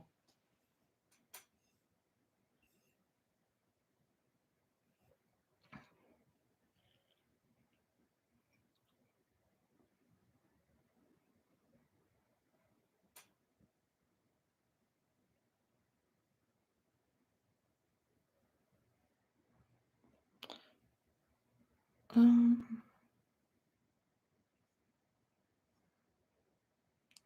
so Sharma says, I'm 18. Where do I meet women outside of clubs/bars if I don't want to drink? And what do I open with? Appreciate it. Love your videos. Great question, Sharma. But so you can't go into clubs and bars. Well, are there any, like, good restaurants with, like, a kind of bar-like ambiance that you could go to? Um, you kinda want or what about, like, a concert or something? Like, some kind of nightlife is still good, even at 18, or, like, a club that's, like, a 18 club, because there are some of those, like, at least in New York where I was dating. Um, yeah. I mean, I used to meet people, like, at parks or coffee shops or restaurants, and they're not really that great, really. It's hard to create, like, romance there. They're just very brightly lit. I mean, it can happen if you're good. It's just not ideal, in my opinion. So, you need somewhere, like, dimly lit, dark, um, you know, at night, maybe where other people are drinking, where there's music.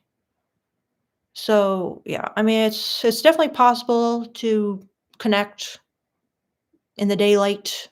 It's just not ideal. What do you guys think? If do you have any tips for him? Silvertron says, Josephine, you need to get with a real man. Keep your head up. 100% Silvertron. You should exchange numbers.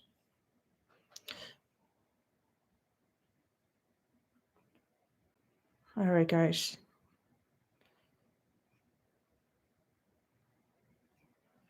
Sharon, I completely understand. You said I really care about my health, testosterone, and sleep schedule. That's why I don't want to drink.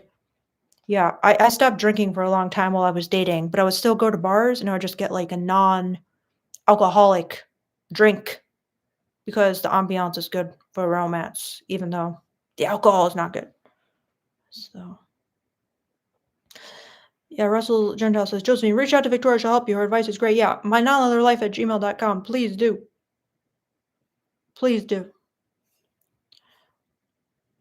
All right, guys. Well, this was a long live. I don't know. I was just kind of getting swept up and having fun and just chilling with you guys. And you guys were entertaining me. You're making me mad. You're making me outraged. You're making me laugh. You're making me intrigued. So I got swept up. And I just stayed on far too long. My bad. But anyway, guys, this was really fun. So you guys are awesome. You you really riled me up, especially you, Josephine. Oh my gosh, my eyes are like bugging out of my head. Well, oh god. You're too young to be with this dude, Josephine. Oh, 28, you're in your prime. Um, all right, bye guys. Thank you so much for all the super chats. You guys can email me, my nonleatherlife at gmail.com for $60 consultations. Bye, Panda Man. Um, by Brian, by Russell. Yeah, and we can go into whatever your unique situation is. We can do a lot in the consultation, okay? And even women like Josephine, we could do a lot, okay? So anyway, maybe you just want to chat as well. We could do that too. Just have a conversation. You can ask me questions. I'll teach you everything I know. $60. All right, guys. Well, anyway, have a wonderful night. Apologize if I offended anyone.